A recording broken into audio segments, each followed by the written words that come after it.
Print off the emails for any public comment. Yeah. I'll know more later. I'm just trying to get my dog.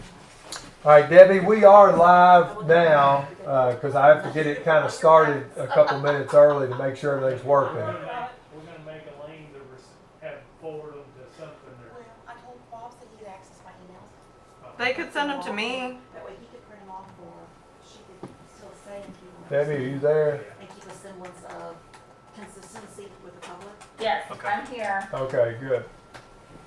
I need to get a little organized here. And are we ready? Is it Yeah, 1 minute? It looks like on my clock. we've got a minute, but we are live streaming with YouTube. We start that a couple minutes early just to make sure it's working, and we're live with Google Hangouts too. So you're live on all levels. So whenever you want to start, just go. Okay.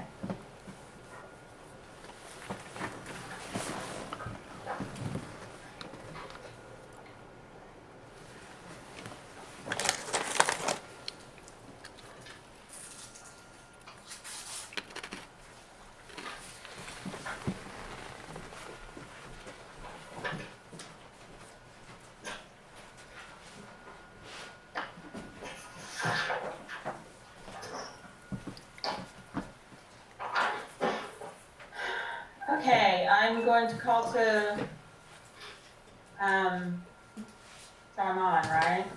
Yes. Okay. I'm going to call to order the planning session, the regular board meeting for the Woodford County Board of Education.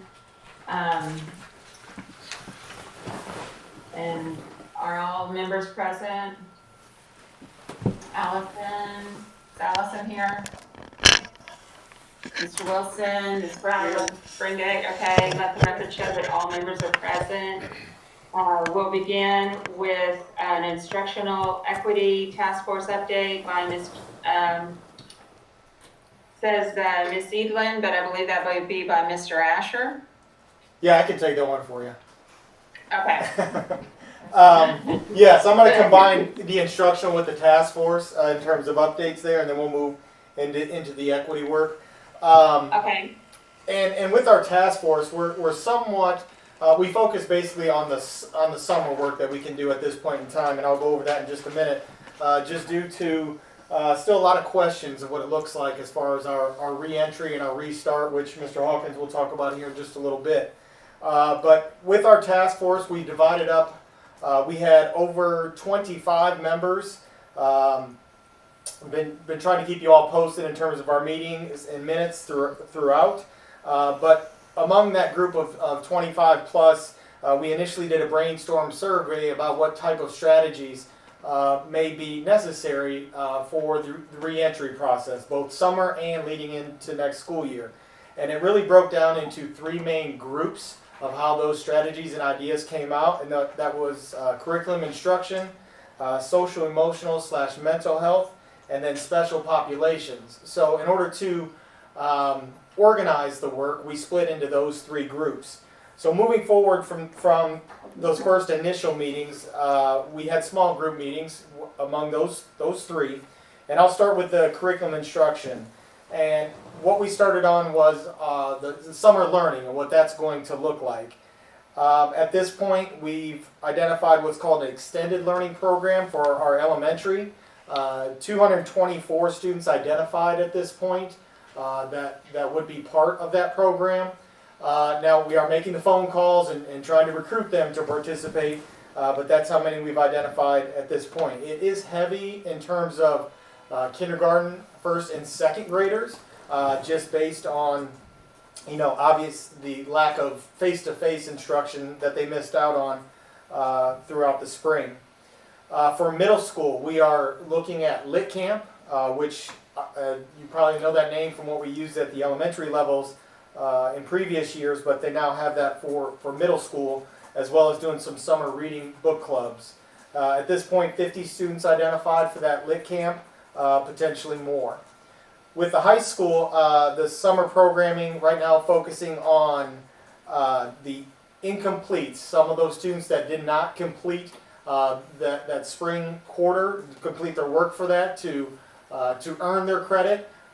So we're focusing on the incomplete as well as a credit recovery program. They're in the process of signing up. They've done a great job in organizing that. And of course, all these that I'm mentioning right now are all virtual. Nobody on site just yet. And all of those are in the planning process right now. In terms of the curriculum piece under that group, the main thing that we needed to do first and foremost was to identify instructional gaps that due to the lack of face-to-face instruction at the close of the year. There will be more work that we need to do to facilitate vertical planning. Now, we've identified those gaps, so what does that mean for fourth grade teachers of what may have been missed in third, and so on and so forth. We foresee that planning, that process will take place more so in July, hopefully when we can get some small groups together face-to-face. So that's kind of a summary of the curriculum instruction group at this point.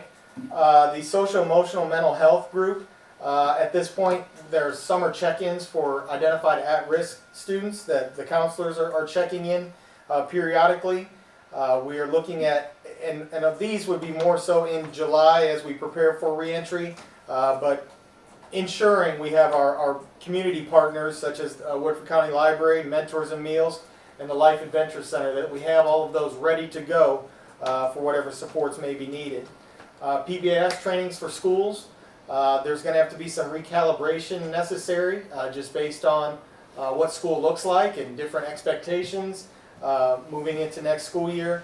And then I thought this was a good suggestion from one of our middle school teachers, just some educational resources for our teachers. If we do in fact have kids back in the classroom, the teachers are going to need canned lessons, so to speak, on what COVID-19 is, how to prevent it. We don't want to be in a situation where a student coughs in the classroom and everybody overreacts. We need to arm the teachers with those resources to educate the students about precautions and exactly what COVID-19 is at that point in time. And then finally, our special populations group. Really, this group has focused more so on modifying everything else I've already discussed. What does that mean for our students with 504s, our identified students with IEPs, so on and so forth. What also this group, mainly on communication, specifically with our ESL families, is training needs for our online platform should we have forms of virtual learning when we come back. The communication is ever so much more important, obviously, of not having that face-to-face interaction daily.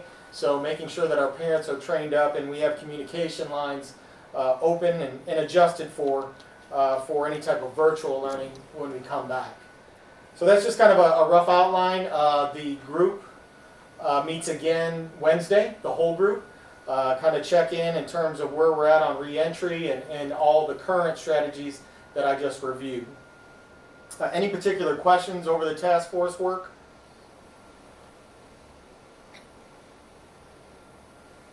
Are you guys taking care of any of the physical things that we're preparing for with thermometers and things like that, or is that a separate? So along those lines, really the logistics and operations, we're taking care of that through our administrative team. We just met this morning with all of our principals, our deans, all of our central office staff, so that all of those logistical type things, we're dealing with that group, whereas the task force is more about strategies to support all of those areas that I just mentioned. But to answer your question, yes, we have started, and Mr. Hawkins will probably talk about this a little bit more, have started ordering some of those supplies that you mentioned that are going to be needed. Okay, thank you. So, other questions or? I don't have any questions, but I would just like to thank everyone on the task force. It's, I'm sure, a thankless job, and with us not knowing so much, it's a very difficult job. So we really appreciate everyone's effort and insight and hard work onto this really unprecedented time. So thank you all. Right, we try to be efficient with our time, but as I keep telling them, I understand once we get into summer, schedules change, people do want to get out, but I guess what makes it nice is that you can just join by phone and listen in sometimes if you're available that's what I asked them to do. So yes, they've been very, very generous with their time and efforts so far.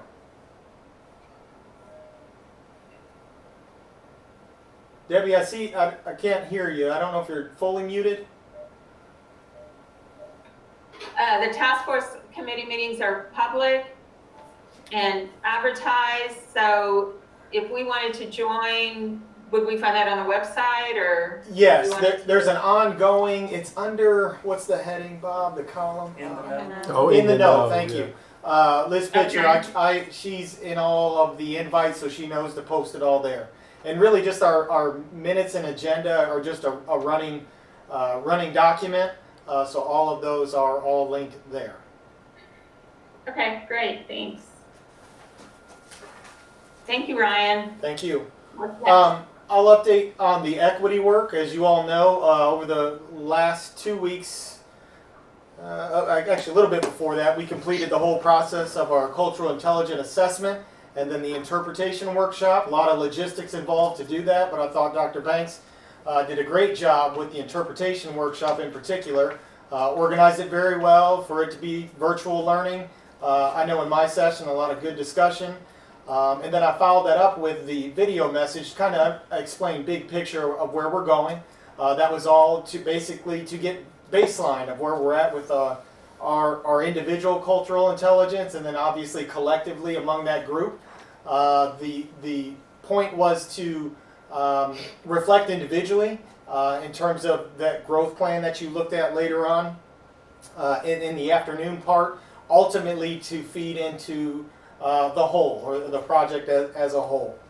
Our next steps will continue specifically with our goals of our action plan, but obviously I think it goes without saying we will revisit the strategies within that plan just based on our current situation, the current unrest, the pain that our nation and our communities are dealing with.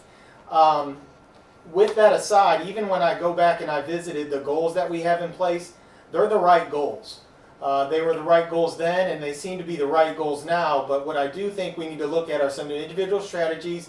What we may need to emphasize more, it's especially at the start of school, in terms of specific strategies that we have planned for. I'm very thankful that we had this work going already. I think it shows that our heart was in the right place to begin with. And we really have a good foundation to build off of and move forward. Any questions about our equity work at this point?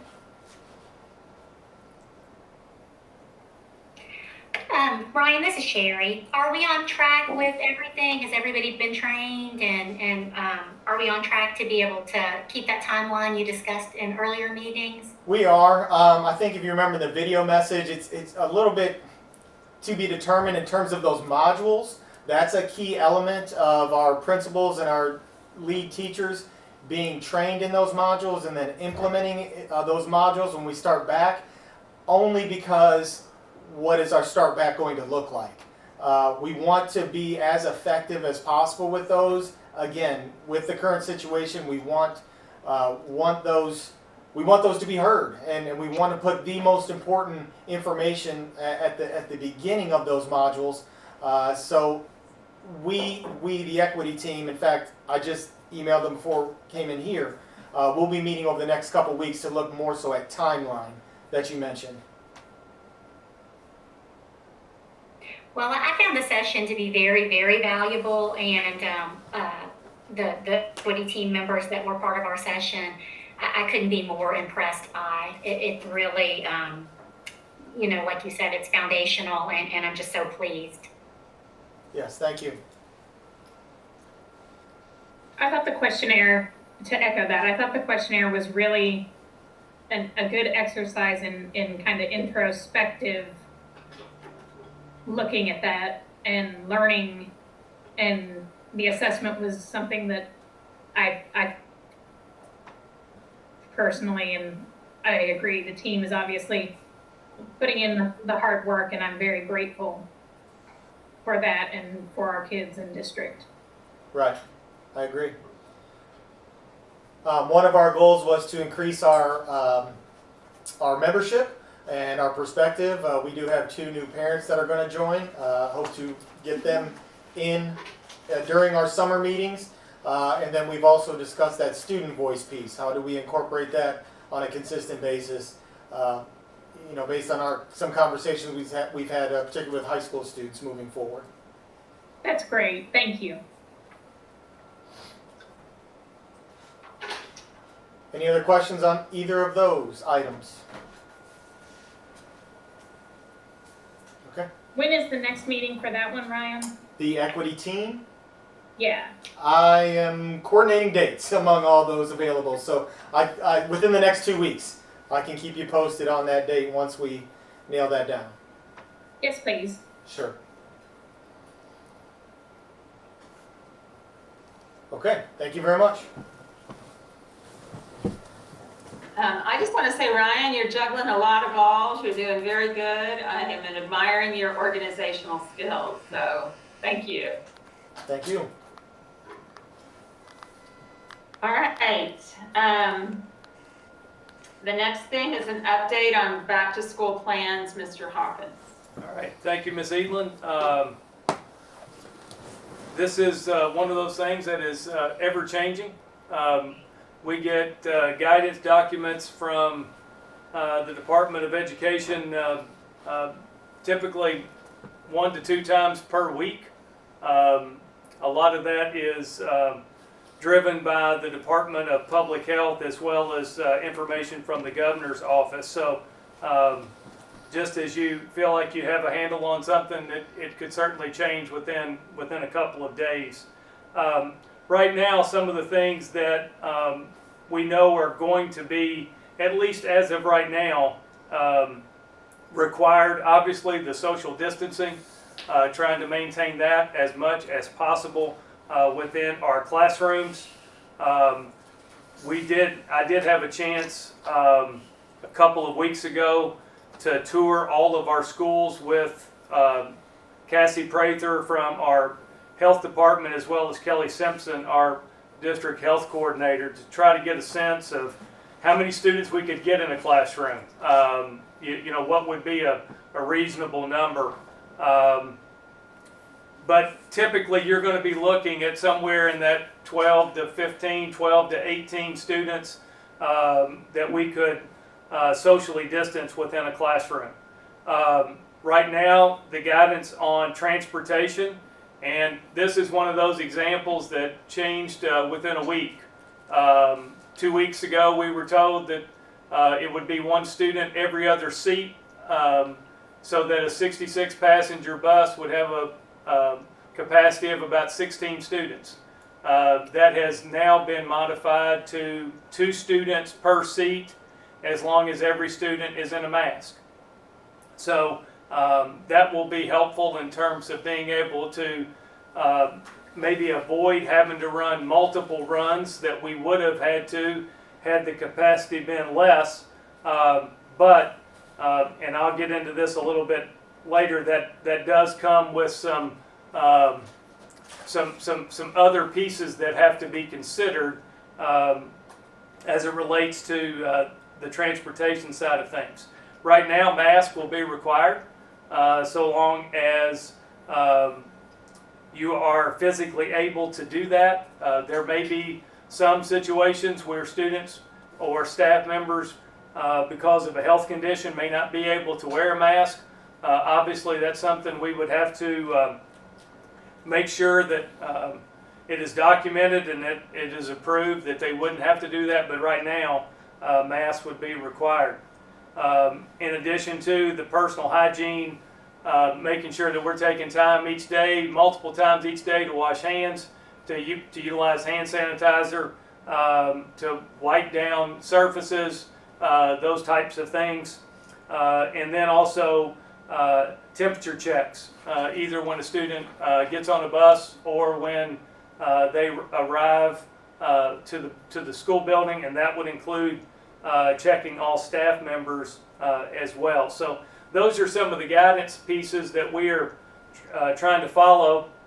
I think one of the things, and I think Mr. Wilson asked me about this the other day, this is going to be a local decision. in terms of how we re-enter school, but it will be based on following the guidelines that are in place. So there may be some differences from one district to another in terms of how the re-entry will work. And so I do appreciate the fact that there will be some local control, but we will have to follow the guidance that is given by the governor and the Department of Public Health. I had forwarded you earlier, we felt it was important to try to get some information back from our parents to help us in the planning process. And so we did do a survey about 2 weeks ago. We've gotten a little over 1,600 responses, so I think that's real positive. That's nearly, if you think about 4,000 students and 4,000 households, not quite 4,000 households probably because you got siblings, but you're looking at probably over 40% response rate, which I think is good. Some interesting data though that came back is that 7% of those who responded said they would not send their child back to school if we were to reopen. That's not a large number, but when you add that in with the nearly 37% who said it depends, that gets you in that 43 to 44% of potential students not returning.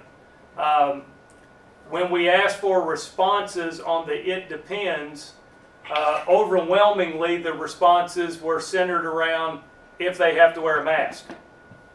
So if that is the case, we could be in a situation where somewhere between 30 and 45% of our students don't return. And 56% said that they would send their child back to school. Interestingly enough, those 75% said they want as much in-person instruction as possible. So that is a little counterintuitive to some of the other numbers, but again, it's good data. And then about 24% said they want as much virtual or remote instruction as possible.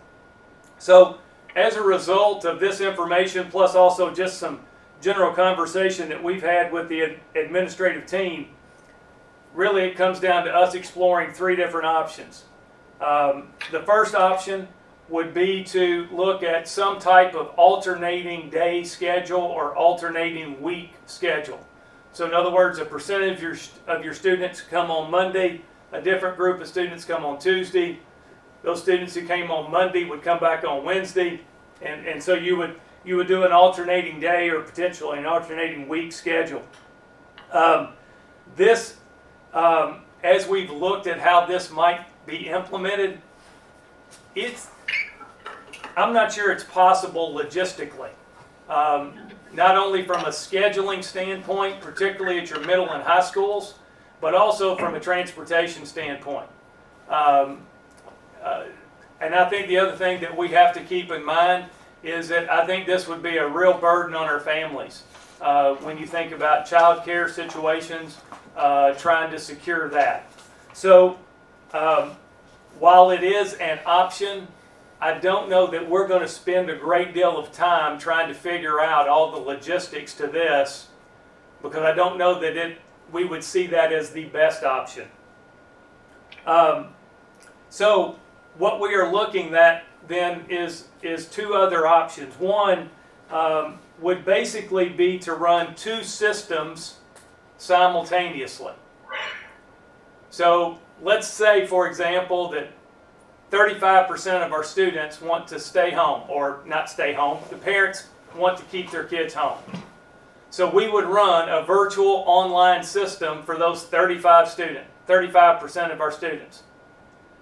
The other students, we would teach in class. So you would basically have 2 full-time models running at the same time. That's going to be challenging. If we were to move into that model, we would need to have a virtual platform that we would utilize, a virtual program, so to speak, for those courses. We have that already for grades 6 through 12. We utilize Edgenuity. where you can actually take the course online through that platform. We would have to, and we are looking at options right now on what that might look like K through 5. But again, that would be a virtual system for those students, for that percentage of students who would want to be educated from home. And then the in-class would look a little bit more normal, except that classrooms would be socially distanced, and you would have masks on with your staff and your students. I do think that would likely cause us to have to add some additional staff, because there is no way a classroom teacher could run both models full-time at the same time. It's just not feasible. Now, we are going to be sending out a survey to our staff tomorrow to get a sense from them. We may have some staff members who, for some reason, may not be able to return if we are able to be in person. And so that will give us, again, some data that we can maybe apply to this particular option to see what additional staff may be needed. And again, this is not the end all. I mean, obviously, if we say we're going to return to school, we're going to do some kind of online registration with families to say, here are the requirements. Are you going to send your child back to school? And we'll do that again later. But I think this gives us a good sense that there will be a percentage of students who won't return in the fall if we come back to school. And then the third option is the all virtual model. It would be similar to what we had in the spring, but obviously we want to make some adjustments. We want to make that better than what happened in the spring, to make it as much like a normal classroom as we can make it. However, we also know that there is no replacement for that face-to-face instruction with the teacher. And so, but obviously we would want to do some things a little differently and do some things a little better if we were to have to be all virtual. So those are some of the initial planning ideas that we have.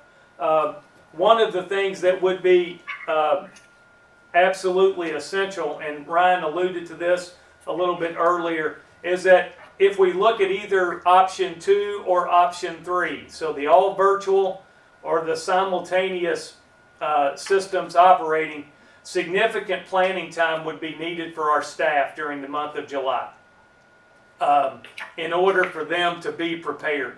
And that's one of the things that I've asked Ryan to look at with the task force, particularly that curriculum and instruction group, is how much planning would be needed. Because, and just as an example, and I think he referenced this, but you know, our third grade teachers are going to need to meet with second grade teachers, because they need to know, what did you cover to a point of mastery, what did you partially cover, what did you not get to, so that third grade teacher team can make some adjustments. So every grade level is going to need to meet with the grade level before them. Every sequential class would need to meet with one another. Algebra 2 teachers would need to meet with Algebra 1 teachers. Spanish 2 would need to meet with Spanish 1. So there would be some significant planning on the in-person return, but there would also need to be some significant planning on the virtual side. Again, looking at feedback that we got from the spring, how can we make that better and more effective for our students and their learning? So just a couple things to consider there. Just some potential costs so that you have an idea, again, as we look at this re-entry, some things that we have to plan for and prepare for. As I said, bus routes now, you can have 2 per seat as long as every student has a mask. Well, every student getting on the bus would have to have their temperature taken. We would have to ensure that every student stays in that mask during the entire bus ride, and we'd have to wipe down the handrails after each student gets on the bus. So there is no way a driver can do all that and drive a bus safely. So every bus route would need to have a monitor. Right now, only about half of our routes have monitors. So again, that's going to be a cost of additional staff to have them on the bus. We may need additional teachers or instructional assistants if we were to run the simultaneous system. Again, it's two basically full-time educational systems going on at the same time. The additional training, as I mentioned, during the month of July, obviously there would be a cost to that because we would need to pay our folks to be able to come in and do that work. We've already ordered bottle fillers to go on every water fountain in every school. That's a little over $30,000 that we are, because water fountains, you won't want to use them as we normally would. And obviously we would encourage students to bring their own water bottles where they could be refilled at those stations. We are ordering a great deal of PPE. Kelly Simpson, our health coordinator, is doing a fantastic job on trying to identify our needs. Mask, hand sanitizer, cleaning products, gloves. We're also looking at where we would need to install plexiglass in our receptionist areas, potentially in our cafeterias.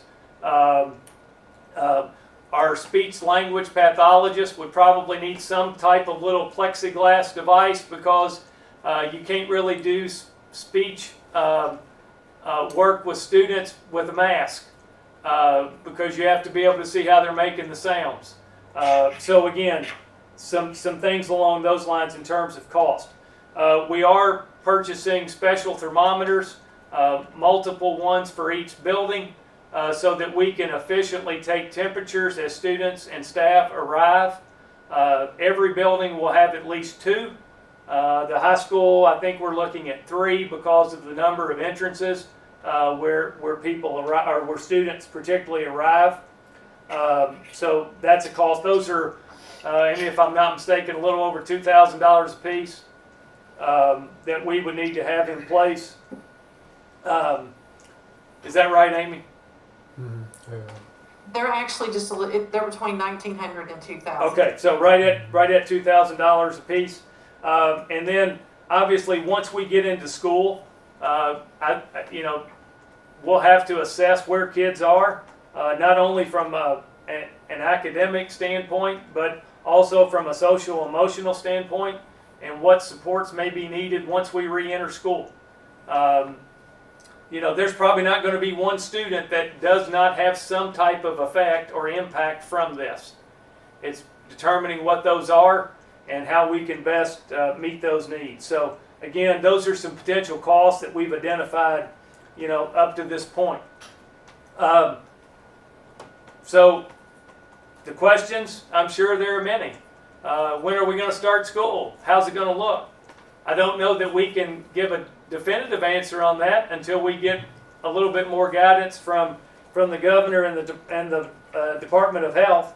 But let's say we do return to school. What happens if we do get a positive case? That school in particular would have to be shut down. It may be for anywhere from 3 to 5 days. And we would have to find some kind of, or have to follow guidelines. We would have to do contact tracing to be able to help us determine how long it would need to be closed and also when we would be able to safely reopen. I don't know that right now that would impact the entire district, but it would certainly impact that particular school. And again, we are getting guidance, as I said, almost weekly. Or multiple times per week. I do think we have tried to stress that really we need some kind of definitive direction by the end of June to help us have the time needed to be able to plan accordingly. But right now our focus is on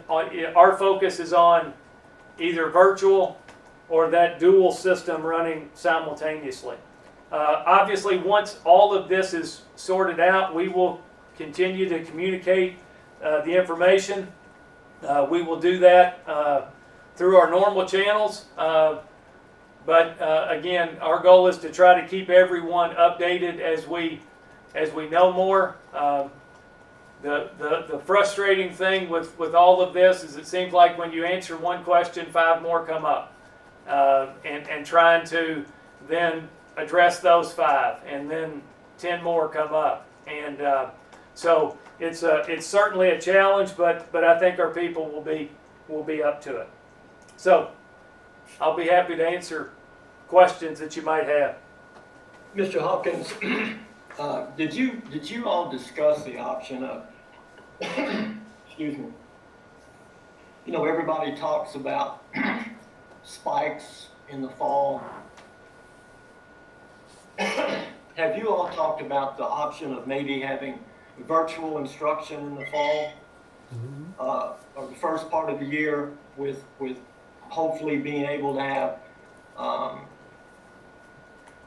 in-school classes the second half of the year? Did you all talk about that? I mean, I think we are going to have to be extremely flexible as to how our calendar may change throughout the course of the year, depending on the circumstances. No, I was thinking of a not flexible, but a more permanent choice of, you know, with all the talk of a spike in the fall, all the unknowns, half of the students may not come. If we get it, we have to close down. Was that option ever discussed about, let's just do virtual the first half of the year and see what happens the second half? I mean, we've got all virtual as an option to be considered. I think we have a lot of students, a lot of families that want their kids back in school, and I think if there is a way for us to do that safely, I think we want to look at that first. But obviously, the all virtual is definitely a possibility. But again, I do think that needs to be based on some direction from the governor and from the Department of Health, as opposed to us saying there may be a spike in October, so let's start virtually. There may be and there may not be. We just don't know. And I think that's the other part of the challenge, is that we're trying to answer questions and that may happen in September and October when the guidance that we're getting is for the next 2 weeks. And so that's a challenge. It is. There's everything about this is a challenge. But one of the things you just said, you want, for the staff and the parents and the students, you would like to have a decision made by June 30th. How are you going to work with the board to help us have all the information for us to make that decision? Well, obviously, we'll keep communicating the information as we receive it. Again, we have a weekly webcast with superintendents. I was on a meeting with the commissioner earlier today. We're able to try to ask some questions. One of the questions that I asked was, how much flexibility can the Department of Health give with their guidance? If they talk about social distancing, if every student is in a mask, and you can get 20 students in there 5 feet apart, is that okay? Or do they have to be 6 feet apart? I don't know that. Again, I think the amount of flexibility, the more flexibility that they can provide to us, I think allows us to really consider all of the options. But again, I think once, and I think, you've heard the governor say his goal is to be able to have us return to school. And so I do think that is something that is a goal not only for him, but I think that's a goal of every superintendent. We want to get back to school. We want our kids back with us as much as we possibly can, to do it in a safe way. Again, I think at the end of the day, I can't tell you more than I know right now. Do you feel like, in listening to those calls, like the tone is getting closer to kind of more permanent recommendations, or do you have any gauge on that at all? I don't have a great gauge on it. I know that that's what we've asked. But just from a planning standpoint, if we're thinking about trying to get back to school in the middle of August, Yeah. you know that even at the 1st of July, that's only 6 weeks. That's not a huge amount of time to get everything in place. And so, you know, again, I think the sooner the better. I also understand it's hard to look into the future and with a crystal ball on this kind of thing and have a real good sense of what it's going to be like.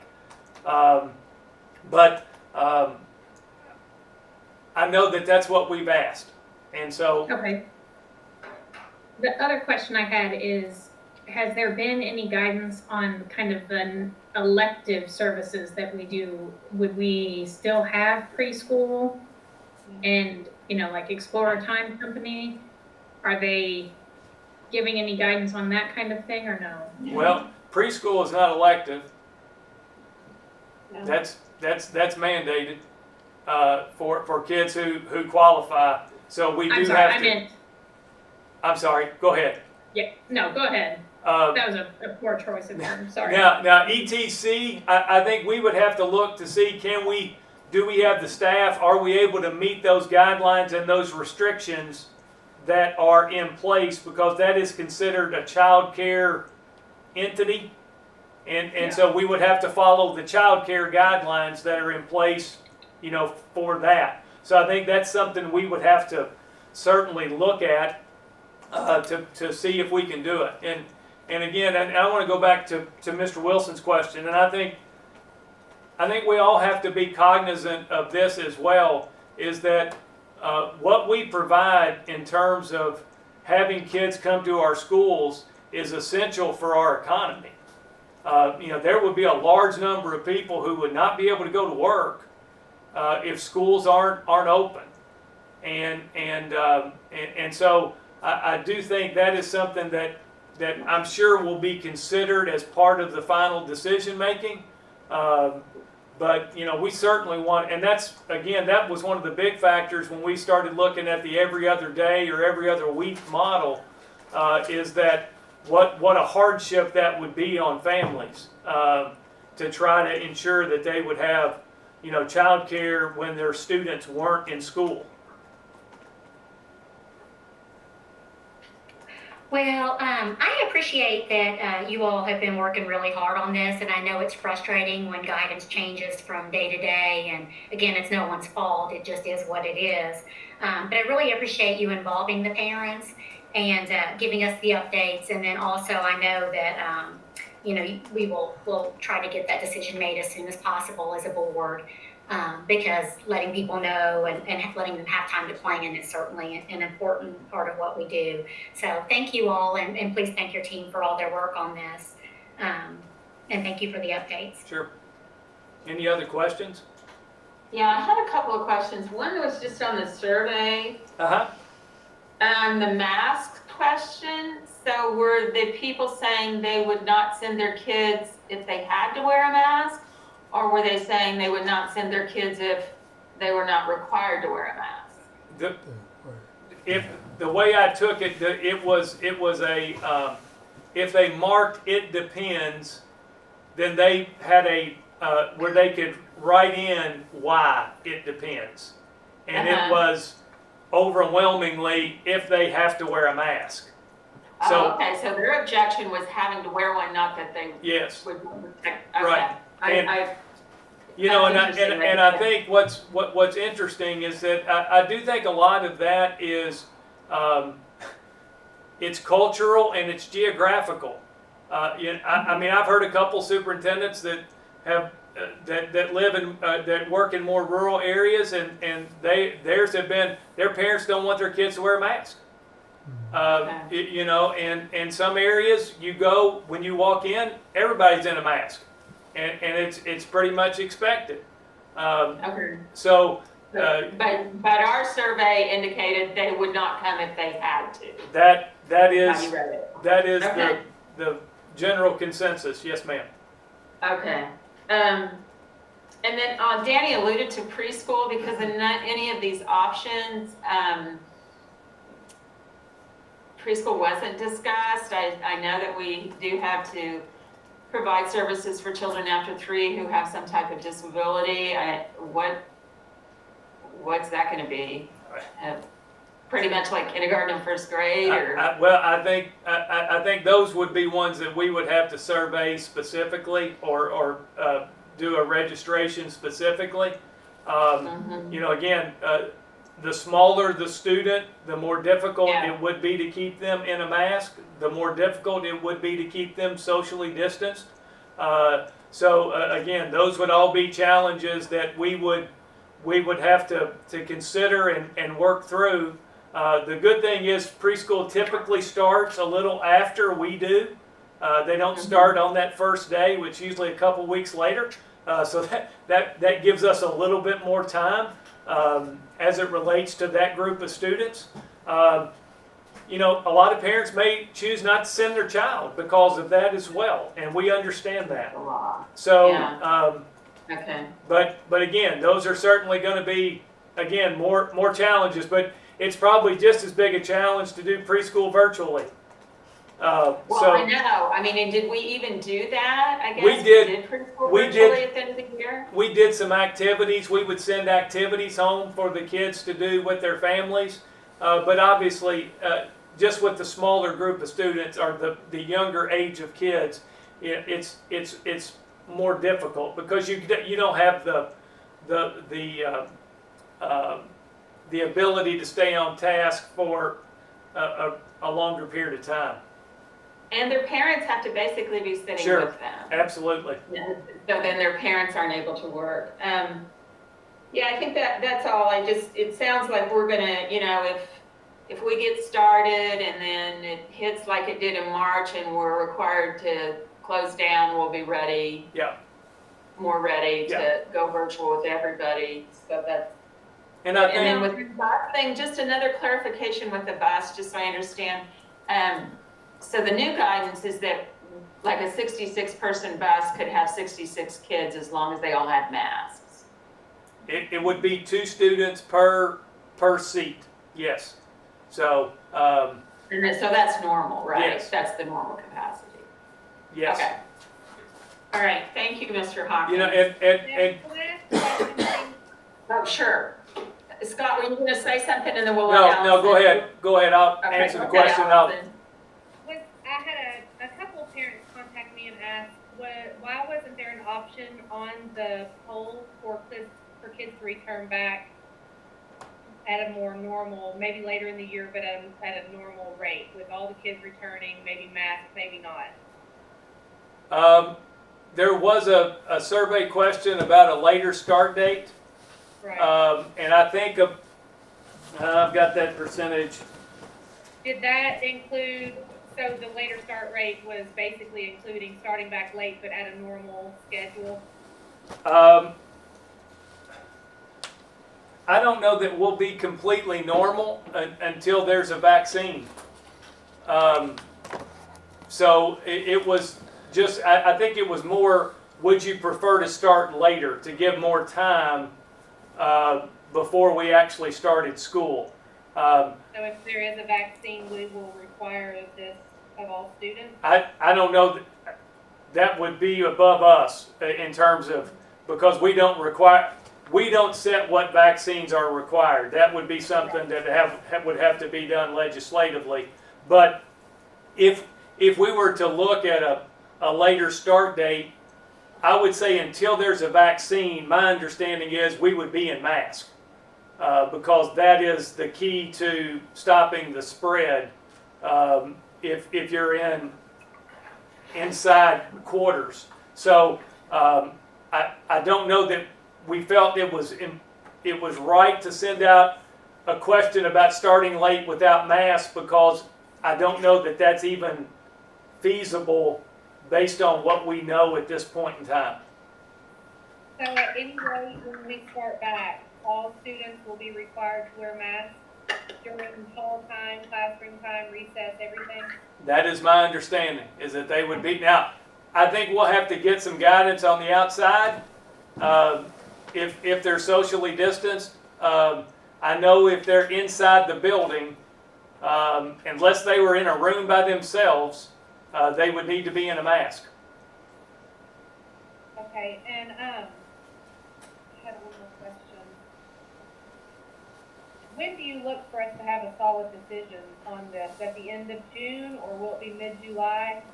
I would say as soon as we get some, a definitive idea from the governor and the Department of Health of what we can do, I think then we can make a decision about what our return will look like. And as soon as we get that, my sense is we would need to probably do some kind of special board meeting to adopt what our plan is going to be. I don't think we need to wait till our normal board meetings in July. I would say as soon as we know, then we need to get together to make that decision so that we can plan accordingly. And my last question is, so if we start back in like a rotating schedule, if we go some students Monday, Wednesday, Friday, then the next week they'll go Tuesday, Thursdays, and we have families who have multiple kids in different grade levels, will we try to make sure that, I know that I know it's a lot of work. I'm not saying that it's something that we can just do on a whim, but so we'll work with each family to make sure that the students that are in their house are able to attend school on the same days, whether they're in grade school, middle school, or high school? Well, and that becomes part of the logistical reason that we don't feel like the every other day model is really an option we need to spend a lot of time on, because that could be extremely difficult, particularly if you've got an elementary student and a high school student, because it may not work out from a scheduling standpoint to be perfect for that. I think we would make every effort to do that, but I don't know that that would work out in every situation. And so again, that's part of that whole logistical issue that I think makes the every other day very problematic from trying to make that our reentry plan. Right. Okay, thank you. I'm done, Debbie. Thank you. Ms. Eagle, can I follow up on a question that Ms. Richardson had? Yes. In regards to the buses, actually our buses are designed for 3 students per seat. Okay. So with the new regulation, it would only be 2. So that's going to be reducing our capacity by a third. Okay, I think that was my question, but yeah. So in your example, I think you said a 66 passengers, so you're looking at more around 48 kids on that bus. Okay. And most likely we would have to do some doubling up on just the routes in order to accommodate. So I just wanted to follow up. Depending on how many kids come to school. Right. And again, a lot of may stay home and we'll have less routes, but we just don't know. One other question, I'm sorry. I have one other question. Okay. As a district financially, what benefits our students and our taxpayers the best out of all of those options? Can they tell us which one of those options is the best for our students and financially for our taxpayers?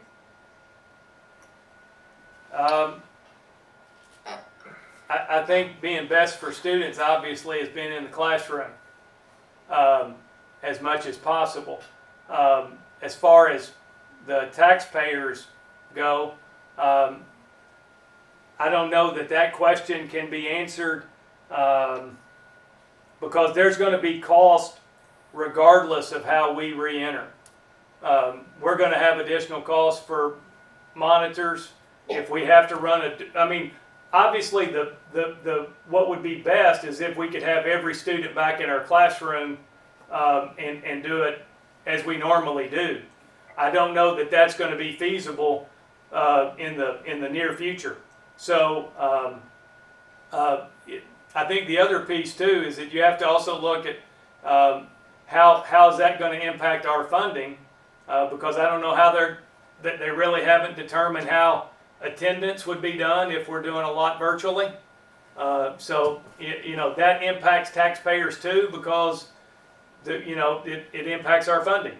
And so again, those are all questions that, and there's really I don't know that there's a great way to do attendance when you're talking about running a multiple system or a dual system like that. That's going to be a challenge that we're going to have to have to deal with as well. Thank you all. I appreciate your work. I know that this is stressful and there's so many questions and everybody wants something different, but I appreciate all the work that you're doing. It's hard. Thank you. Yeah, I had a couple more I have questions. two more too. questions. Oh, do you have more questions, Danny? Yeah, I wondered, so Scott, on the last slide that you sent to us on the surveys from the parents about the buses, it looks like the parents that have historically used a bus may not That's actually be about planning. that's actually about what our numbers typically are. We Okay. typically transport a little over half of our students, and we would either morning and afternoon or morning or afternoon. So that's not a whole lot different than what we typically do right now. Okay, that was what I wondered. And so then the next question, has there been discussion of a reduced kind of SEEK funding if we are doing an NTI type? I don't think they know how funding is going to be done at this point. I mean, that was part of our conversation today. So, because every district's going to be impacted by this. And so I don't know, I think the greatest likelihood of impacting our SEEK is what's happening with the state budget, more so than what we're doing in terms of our return to school. Okay. And to echo your point about the additional need for staff, I can't even fathom trying to keep a class of kindergartners in masks and socially distanced. I mean, that is just like herding cats. That would definitely take more bodies in the room. Yeah, and I was wondering too, when we're talking about, maybe you have 30 or third graders who do not go to school that choose to stay home and do it virtually, but they may be spread across all 4 of our elementaries. Do we have the flexibility that just one third grade teacher from one elementary can teach that whole class? Even, traditionally you're in a school district where you live, you go to that school, you have those teachers, we have a formula that, assigns a number of teachers depending on how many kids are actually in that school building. So it's to me that we need to look at that formula, and hopefully we have some flexibility that a teacher from Northside could maybe teach 30 third graders, even if they're not all enrolled in Northside. Yeah, and that's actually something we discussed this morning. Okay. And it would be dependent on, how many students you had in a particular grade level, Right. obviously. But yeah, I mean, we might have to look at, you are not necessarily assigned to a particular school, but you are Right. assigned to the district, and this is your teacher, who would be Right. responsible for that. So, yeah, I mean, that is definitely something that can be looked at depending on how the numbers fall out. Sure. And I think that you've done a great job over the years making sure that every elementary school is doing the same thing at the same time, Yes, or yes, pretty close. So hopefully that's not going to be a big right. difference, because a kid might be in a virtual class for 3 months and then go on back to their Right, home school, and Right. hopefully everything will, be equaled up. So. right, and And then just one more quick question. So Yep. are these thermometers $1,900 a piece?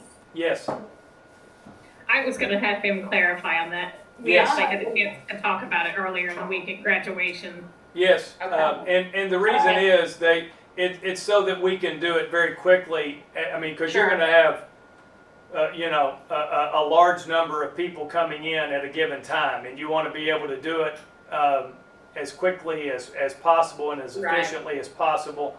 And so, again, I appreciate Kelly and her work in trying to go out and research and find the tools that would help us be effective. Otherwise, you'd have 10 staff members standing around with thermometers in their hand trying to check every kid as they came in. So one other point that I would want to make, and this is primarily would be a high school type of thing, and just some initial conversations. If you were to have to look at any kind of lengthy virtual time out of school, would there be a need to adjust their schedule so that maybe they only do their Black Day schedule while we're out of school, so that the students are only focused on 4 classes instead of trying to keep up with 8, so that our teachers would only be dealing with the 3 classes on that given day. So, let's say we're going to be out of school for 6 weeks. Do you make that shift at the high school so that they're only dealing with their Black Day classes or their Gold Day classes for that length of time? So that, again, kids, you're able to keep them maybe engaged a little better. Again, it's just a thought that we've had, but again, that's the type of flexibility that we're going to need to have if we were to run into that situation during the year. Okay, there's probably more scenarios than you can ever think of, but it sounds like you're thinking of a lot. So thank you for the update. Does anyone else have any more questions? Okay, thank you again, Mr. Hawkins. All right. So now we'll go into our regular agenda. The first thing on the agenda is to accept the alternate options for expense reductions presented by the superintendent. Reduce superintendent budget by $25,000, eliminate Woodford Reed's $25,000, eliminate employee attendance initiative program $50,000, eliminate Wednesday summer enrichment program $87,000, reduction in district operations and maintenance budget $52,000.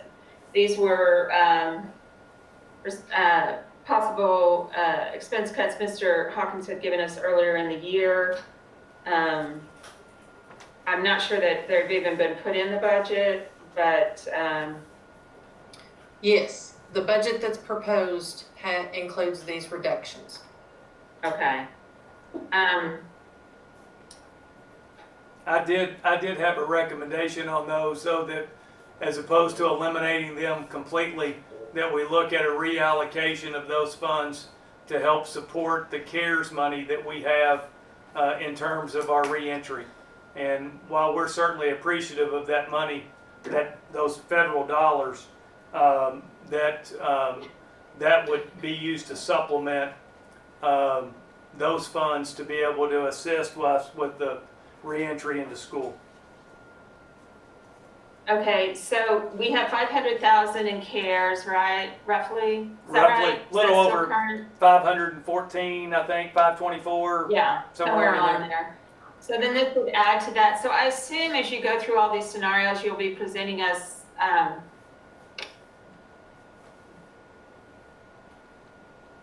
You muted, Debbie. You're muted. that you'll be presenting the cost and the updating on the budget for us to vote on for how those CARES monies are spent. We are spending. Whether it's done thermometers or whatever. Yeah, we are spending some of the CARES money now, and we will be spending some of it over the summer as well. But for example, the CARES money could be utilized to pay our teachers for their work during July, when they come in for their planning and preparation. That's what that money's designed for. Right. It's to, and so. But if we have to hire additional monitors, if we have to hire additional staff for running a dual model, I just don't think the $500,000 or so is going to be enough to cover all of those expenses. Again, these would be supplemental, so if they are not needed or not used, obviously they could be reduced, but I think it would be helpful to have those funds available should they be needed. Okay. Have we been told what the state funding is going to be on the kind of state equivalent of the CARES money? I don't know that I understand your question. the 523,000 was federal money, wasn't it? Right? And I thought the state was doing an allocation as well. I think the state is waiting on some federal money as well to help them. I'm not aware that we're going to get additional dollars. I mean, because if there's no more federal stimulus money coming, I don't see us getting any additional support from the state level on a reentry. Okay. At least I'm not aware of any. I'm not aware of any either. Everything that we're getting at this point is all federal. I think what we're hoping is that the federal's gonna support the state, so the state doesn't cut our education budget. That's what we're, not direct money, Right. but that's my guess. I'm fine with that. I don't, does anyone else have any other discussion? I am a little concerned about the way that the agenda is worded. And Grant can jump in on this if we, and again, I want other people to give their thoughts on this, but if we do what Mr. Hawkins is suggesting or requesting, let's make sure we word this correctly so that we're putting it, we're putting it in reserve for specific use of COVID if needed. I think if you look at the way it's worded, it's an alternate option for those expense reductions. So in other words, this would be a reallocation of those expense reductions. So I do think it's worded in a way that would make it acceptable. At least that's the way I'm reading it. Grant, would you agree? I do. And the primary concern with the special meeting agenda is that you're giving the public notice of the topics that are being discussed, not necessarily that you're predicting how the board's going to vote on that topic. So Okay. these budget allocations and where money's being shifted around, you've given the public notice that those dollars, those line items are being discussed, but a special meeting agenda doesn't have to predict what the board's decision is going to be with that topic. So you're all perfectly good with the conversation you're having and the options you're discussing. Okay, then if we made a motion, should we just use this language that's in the agenda? You can make Or we that. that it is going into reserve in the first place for COVID related expenses. Yeah, that's fine to make a motion that way. To add that COVID related expense Yes. reserve, okay? Scott, what do you think of that?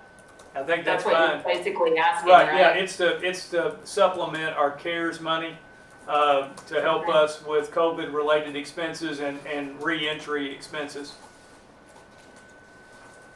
So we could say, It actually go into what fund to be restricted that way. Amy can code it in Munis, I believe, can't you, Amy? Yes, it's all, it has its own budgetary accounting and can be very easily identified as such. COVID does? COVID already has its own, or just, Yes, so when the Kentucky Department of Education gave us what they consider the CARES money, the Okay. ESSER CARES money, they assigned what is considered a project code. So think of it as just a little bucket of money that we have to account for separately. So I assigned a very similar project code in our general fund to track that so that it is very separate from everything else. okay. So if we make a motion to accept or to, what do you suggest, Grant? The motion would be to accept the alternate options for expense reductions presented by the superintendent and list them and say that these expense reductions will be used to supplement the CARES money for COVID expenses? I mean, do we need to say all that? That gives the best notion to anybody reading the minutes later of exactly what you all did. So I think if somebody just moves to do what the chair just said, we got a really good motion. Okay. Did you get that? Somebody record that. And we need that first part about accept alternative options for expense reduction. We need all that. These expense reductions. Yeah, because those were presented to you all on that report from the superintendent as those expense reduction items. That ties it back to a document you all had a couple months ago. Related, okay. Second, Betty. Sherry? So moved. Oh, okay. And someone has that language, right? Angel, is Angel here? Or? Yes, Angels, I think has it. We will Okay. double She has check the it when we do the language that I minutes. just said. Okay. Okay. Is there a second? second. Is there any further discussion? No, the only thing I would ask is, can we add that as a column on our monthly budget sheet so we can see the balance in that account? Yes, that can be done. Okay. Thank you. Any further discussion? All right, all in favor say aye. Aye. Aye. Are there any opposed? Okay, the motion passes 5-0.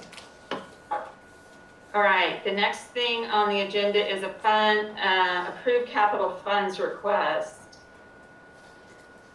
Mr. Hawkins, you had added this? Sure. This is something that we did get the extension. Typically, these have to be done before the end of May. And so this was to allow us to access funds that have been restricted from the 2018-19 school year to be able to cover some approved cost in order to help supplement our general fund. You did have an attached sheet that talked about possible uses of capital outlay funds and district facility and maintenance needs. And there are 4 items that are asterisked, and those could be covered through a capital funds request. They're right around $480,000 if you were to add those up, a little over. We could also cover the water filling stations as well, so an additional $30,000 or so. So, Amy, do you know the exact figure? It's 32 and some change, because I just looked at it a few minutes ago. If you give me a second, I'll find it again. Okay.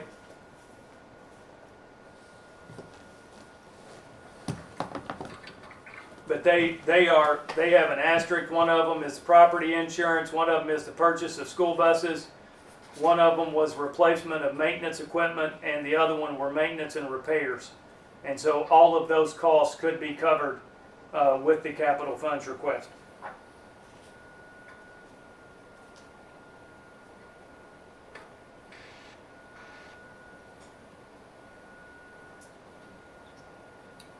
Wow. And the water filling stations, I thought we were saying that that was coming out of the CARES money. Are you just We are saying prepared that? to, because we had to go ahead and order it, we coded it there, but we can certainly change that. But in order to try to get those in a timely manner and get those installed, we needed to go ahead and place the order for those. Okay. And all of these expenses had been allowed for in the budgets that we've seen, just being with the expectation that they would be paid out of general fund money? These have been paid for out of general fund money in this year's budget. So this would allow us to recoup some of those expenditures, which would reduce our deficit in the current year.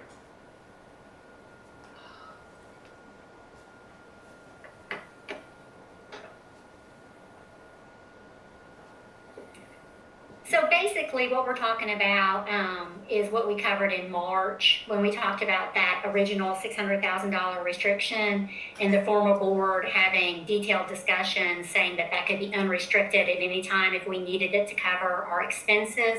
It sounds like we do need it, in fact, to cover our expenses because we're running in a deficit. So if we utilize this capital funds request, we can put back $480,000 into our general fund, and it sounds like reduce our deficit by that much. And the only way that we can do that to recoup this money, Amy, is through a capital funds request? That is correct. Okay, thank you. Well, I guess I would just make a motion to approve the capital funds request to pay for the items highlighted on the attachment. Do you want to include the bottle fillers? Yes. There's a motion on the floor. Is there a second?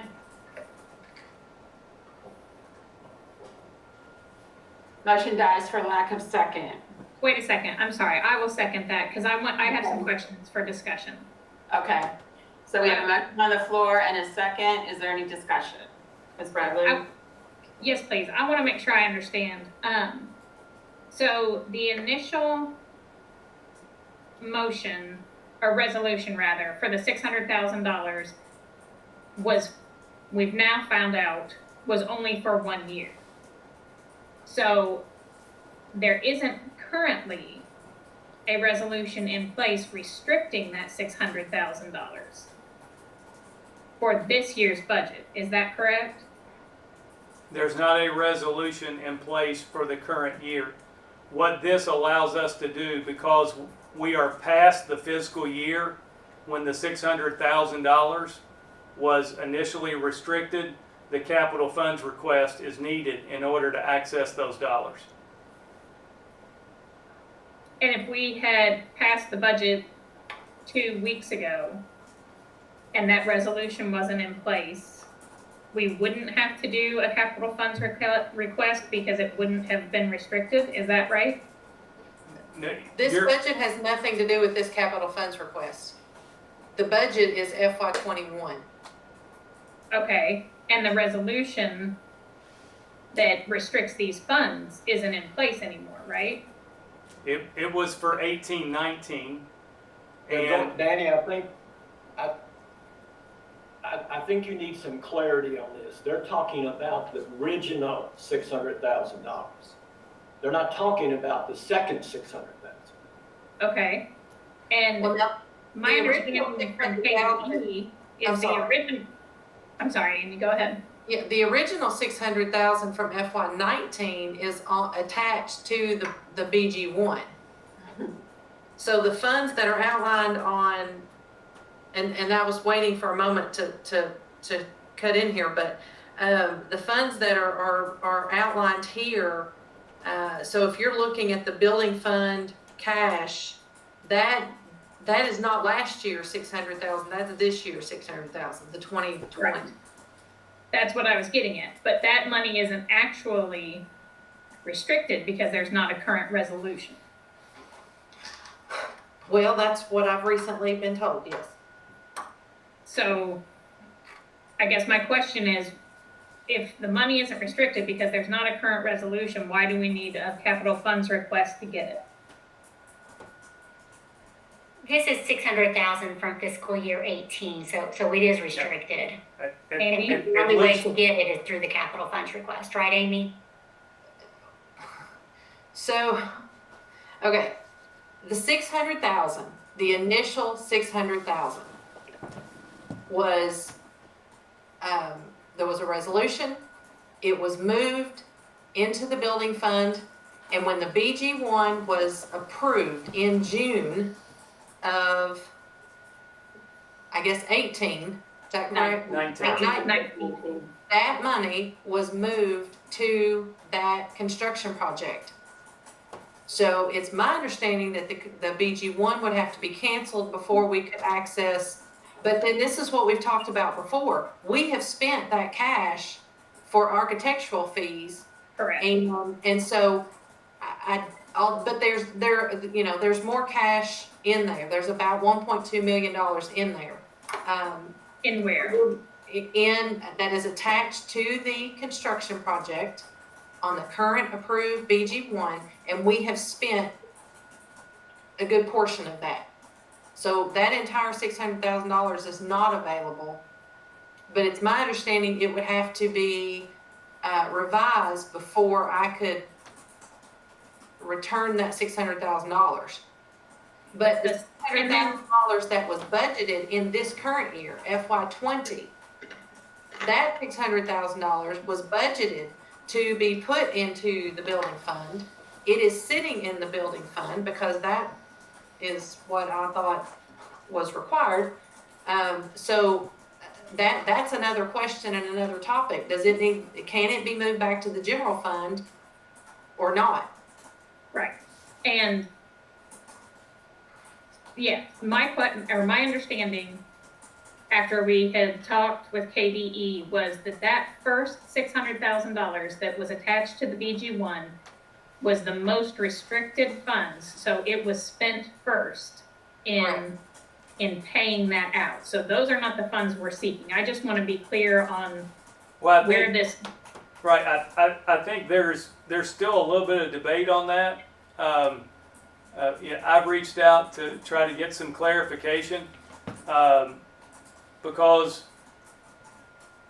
I don't know how, and again, I don't know if that's in regulation or if that's just interpretation in terms of what's most restricted, what's least restricted, because at the end of the day, it all goes into the building fund. So I don't know how KDE gets to say what's spent first. It's my understanding that it's SFCC. That's fine.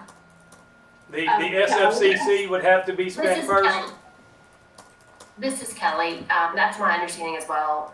So on the odd years, so 2019, if you had money in your building fund and you accepted that school facilities construction offer of assistance, which you all did in January, that money becomes restricted if you have remaining balances in your building and capital outlay fund. So I think the original $600,000 from fiscal year, and I'm probably gonna get my 18-19, that's correct, that was the first year. Yes. I believe that would have gotten captured in school facilities construction restriction amount. Now, the amount we're talking about for this year, since you transfer it to the building fund, I believe a capital funds request will be required to bring it back. And Amy, has it gone to the building? I guess my question for you, has it officially gone to the building fund? Well, I did put it in the building fund because that was my interpretation of what took place. And I reported and moved that back in November when we received our first tax money. So all of my conversations with KDE is that for your protection and anyone's protection is that those building funds are restricted accounts. And you need to have a paper trail on why you moved it money back and why you moved it there. So I think the capital, from my perspective, and we can talk to KDE, the capital funds request to take any money back in the right process. Even though the money didn't have to go there anyway, it was there. Does that make sense? Is that helpful? That was my understanding as well. So, go ahead, Kelly. No, that was it. I just think the 19 money has been captured in the SFCC. This 2020 money can be brought back with the capital funds request. The 2020 money, which was never really. So we could use a capital. Let's say we had never, let's answer this for me. We had never restricted anything. We had cash in our building fund. We're not building anything. We could use a capital fund request to get to that cash. It doesn't necessarily have to be the $600,000 that we restricted. That is correct, because we have $365,000 in the capital outlay fund that has not been obligated for anything. That's this year's, and then we have additional money over top of building fund money that we could use a capital fund request on. I'm sorry, There's a terrible echo on someone's that's making it hard to understand you guys. I think they took care of it. We have $1 million or more in there. Is that me? I don't think it is. If we have $1 million or more in the building fund, we could use a capital fund request on that, right? So the $1 million that is in the building fund does include the capital funds, the $600,000 from this year, from FY 20. That's what was approved in the budget. Right, but I'm just thinking that a capital funds request doesn't necessarily have to be against that first 600,000. It could be for any, Correct. It could be the- no matter how the money got into the building fund, right? Correct. So we could use all of the capital outlay money on this request, and then whatever is necessary to fulfill the rest of it, take out a building fund and still have a good portion of money in our building fund. Okay. So it doesn't matter if the 600,000 has been spent. The 600,000 does not have to be unrestricted. We still have $1 million that could be accessible by a capital fund request, or more than $1 million. Correct? Yeah. Correct, Queen? Correct. Okay. This is Sherry. Can we only do capital fund requests at certain times of the year and only for certain items though? It seems to me like when you've explained in the past, and if you don't mind explaining again, general fund allows you the most flexibility to be able to utilize your funds, whereas the capital funds request has, can you just explain that a little bit? Yes, so, and it has actually gotten more restricted over the years. Yes, general fund is absolutely our least restricted fund, and monies that are in our capital outlay fund, building fund, and any residual amounts that may be left over in a project in our construction fund, those are very restricted. They're even more restricted if they're tied to the SFCC. And the only way to access those are through using those on a BG1 that is approved by KDE for a particular project that's on our district facility plan. And then if there's other items that are allowable, and those items normally are not on your district facility plan, for example, the 3 school buses, that's a large purchase, normally out of our general fund. It is allowed to be paid out of these funds, but you have to go through the capital funds request process in order to do that. Normally, the deadline is May 30th, but as Mr. Hawkins has explained, he was granted an extension for this particular project. And how long is the extension? For today. I asked to June 8th because this was when our meeting was going to be. Yeah, I think we have to be the regular agenda. looking at the agenda.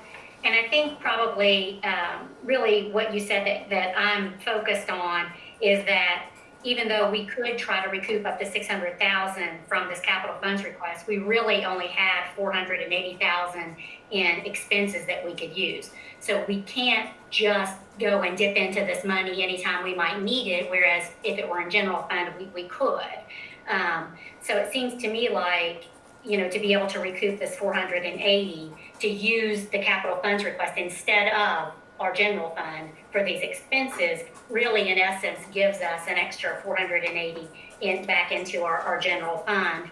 And while $480,000 really, isn't a tremendous amount if you're looking at leaving this money for the $37 or $54 million high school, $480,000 really would go a long way to supporting our children and staff as we transition back to school.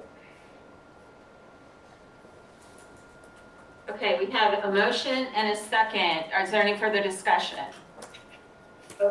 Madam Chairperson, I'd like to add that I know there's a motion on the floor that Ms. Bradley seconded, but if you listen closely to the conversation, there's a lot of, it's my understanding, I think, I feel, I was told. When I checked, they said maybe. There seems to be a lot of uncertainty.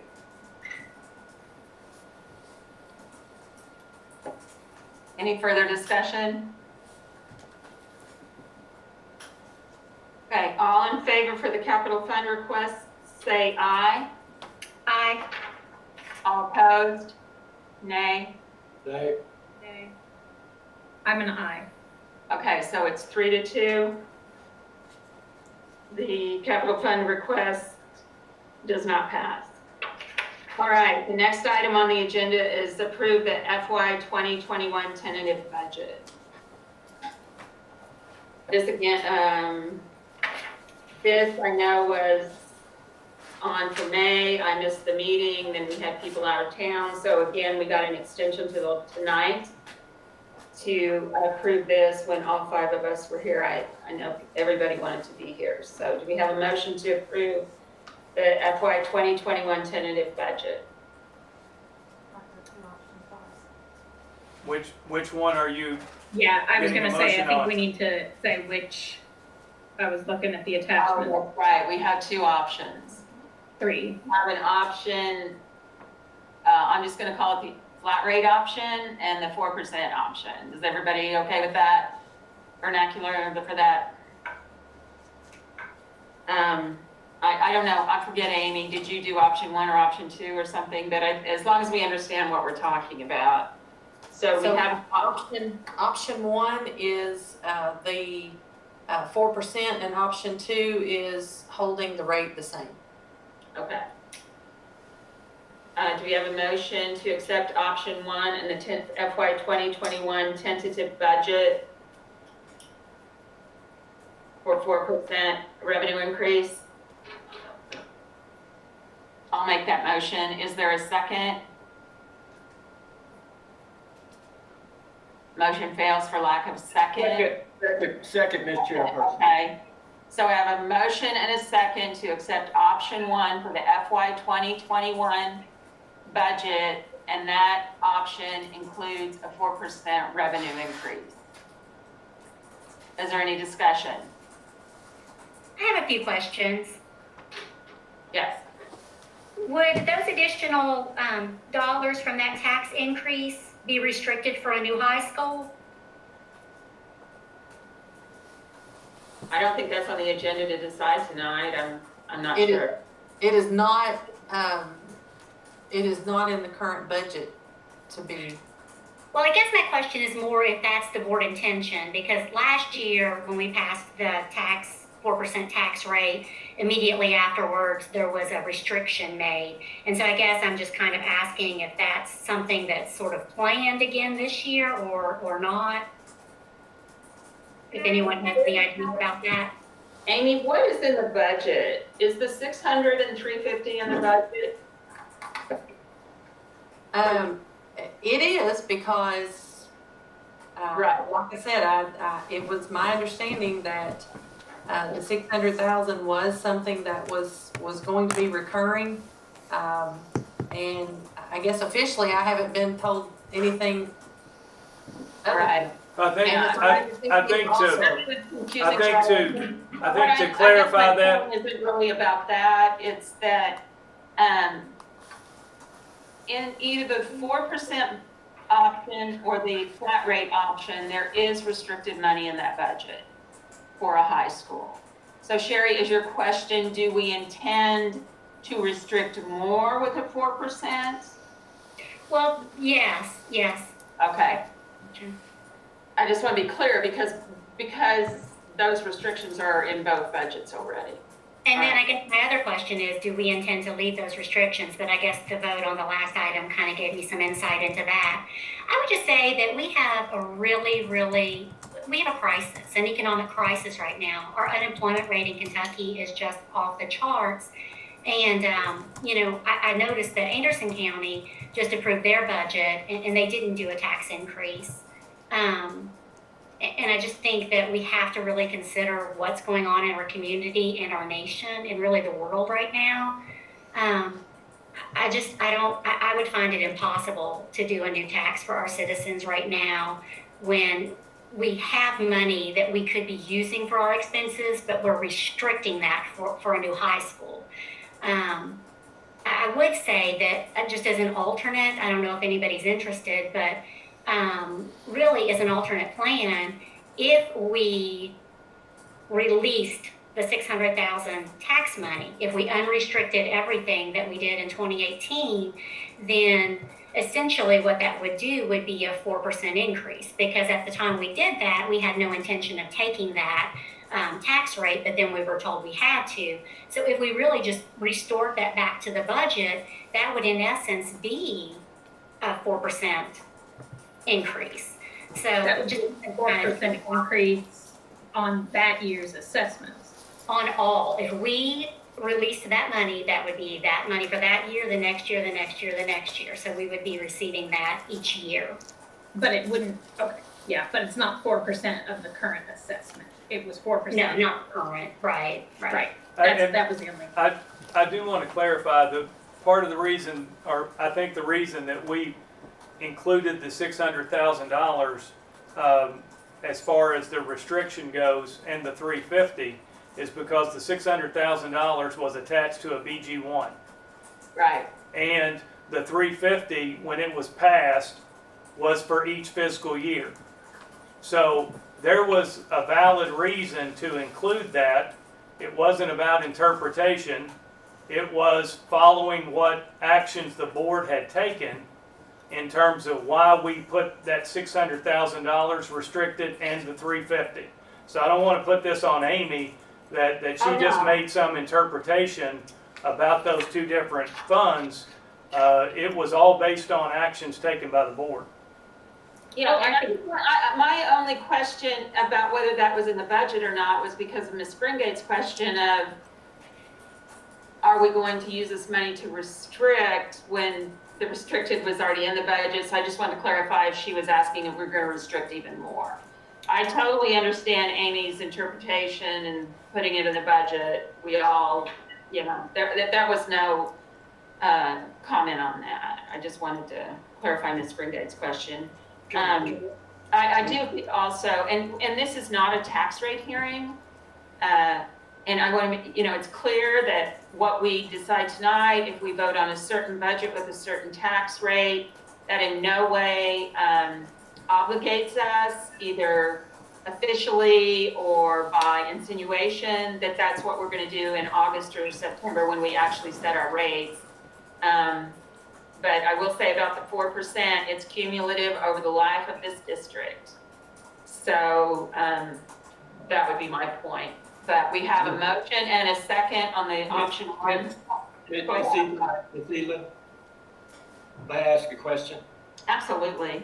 Mr. Hawkins, there is a motion on the floor, duly second, to approve the budget with including a 4% tax increase. Ms. Springate said that she did not favor that motion. What is your opinion on the motion on the floor? That would not be my recommendation. The 4%. It would not be, no. And the You would reason, not recommend it pardon? What would be your recommendation? To leave the rate flat.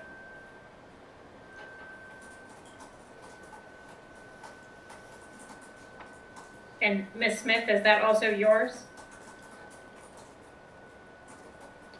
Well, normally, it is recommended to take the 4%, but I think in light of the pandemic and the economic situation, I think there's definitely valid reasons to recommend the rate and keeping it flat. Okay. Could we get from you before the tax rate hearing, what that will do to our revenues over the next 4 or 5 years as we, you know, just with this, Sure. knowing that we don't know what we'll do in 4 or 5 years, I understand that, but just not taking the 4% this year, how that will affect us each year going forward with that 4% cumulative, so that we can not just look at the rates, but also the revenues that are a result of those rates. Correct. Yeah, Can we do that? Can we get that, please? we can For certainly- maybe in July? Well, Before we won't be have our able- rate hearing? we won't be able to get that until we get our assessments. Obviously, that's what drives the amount of revenue that's going to be generated by the different tax rates. So, Okay, well then as soon as we get our assessment, so we have plenty of time to understand that while we all want to be sensitive to our taxpayers' rates, this has a very long-lasting effect on our revenues as we've learned. So, all right. So we have a motion. Any more? One more question. Amy, can you tell me? I'm looking at the budget, kind of the overview presentation, and tell me the two numbers. So option one includes the 4%, correct? Correct. And the total deficit that you're projecting with the 4% is how much? So the total deficit, the total decrease in our fund balance is approximately 1.8 million with the 4%, and it's almost 2.4 with holding the tax rates the same. Okay, and Oh, go ahead, Dan. and so your recommendation is, in light of the pandemic, we should not do the 4%. Are you asking me? No, I'm sorry, I was asking Amy, after the looking at those deficits. I think a lot could change between now and August.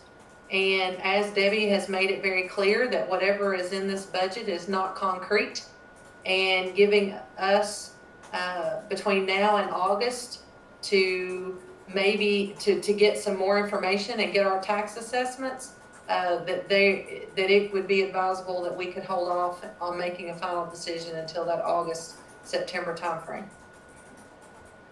Okay. Any further discussion?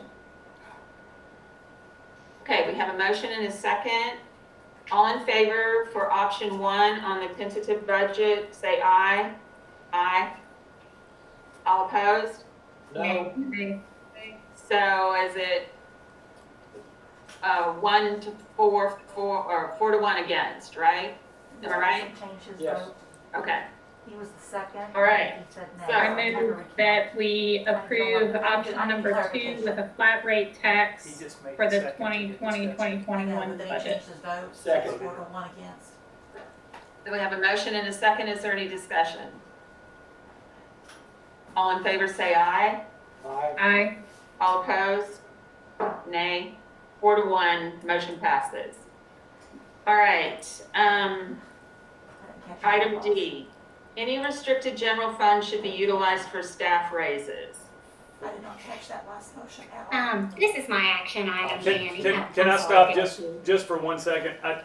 Angel wasn't sure who made the motion and the second on the, Oh, okay.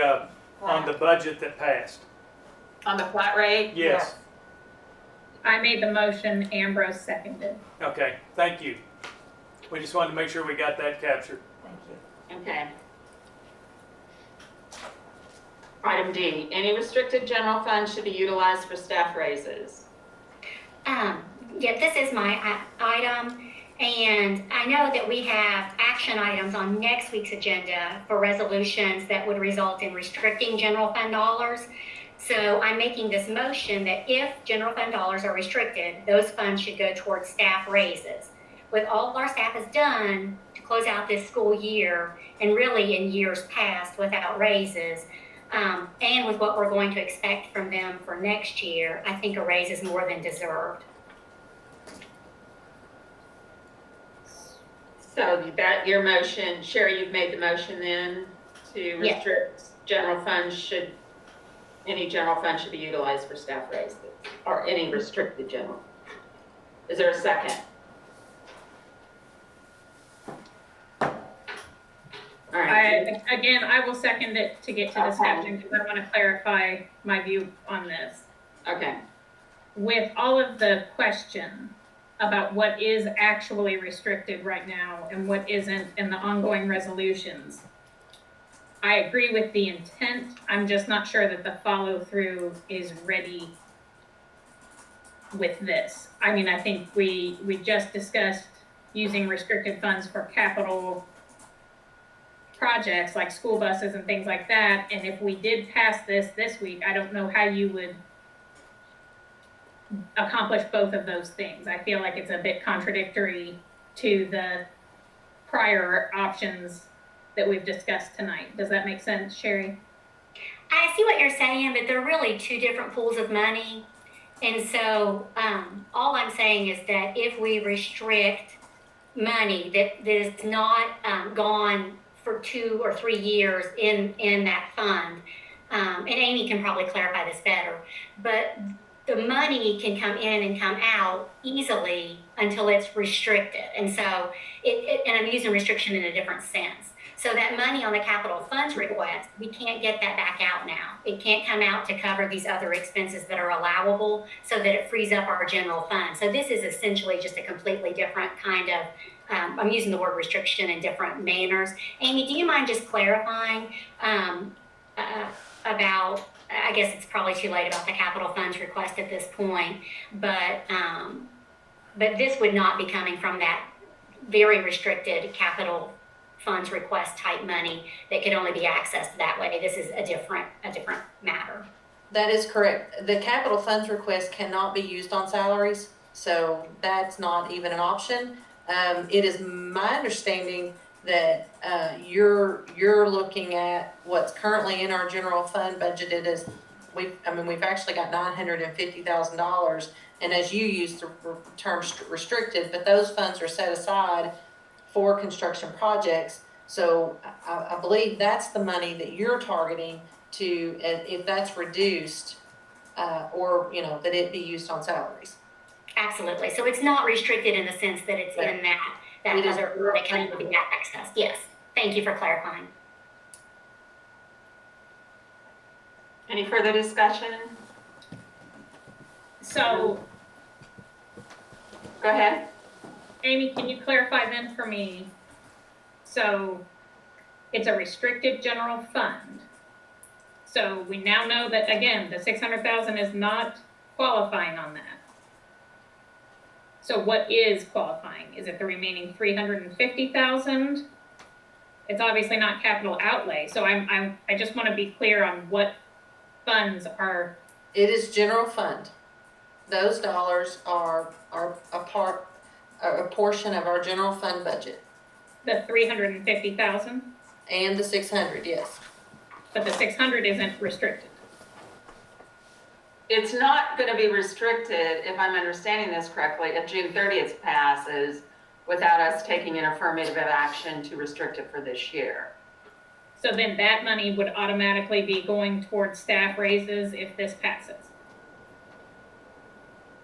What I'm saying is that if we choose to take our general fund dollars and set them aside, and the term we've used is restrict them for the new high school. So if we choose to take that money and set it aside, I'm saying make a choice. The 5 of us need to say either I want to use that money for staff raises or I want to leave that money set aside for a new high school. So it's an either or kind of decision. But I was under the understanding over the last year that if those funds were unrestricted, it would go directly to decreasing the deficit which was caused by that. Was I correct? That's absolutely what we have heard. And again, there's an action item on next week's agenda for resolutions that may result in the restriction of general fund dollars. What I'm saying is, if that action item on next week's agenda for resolutions that restrict general fund dollars, that money be used for staff raises for the coming year. That's the choice. Mr. Hawkins, what's your recommendation?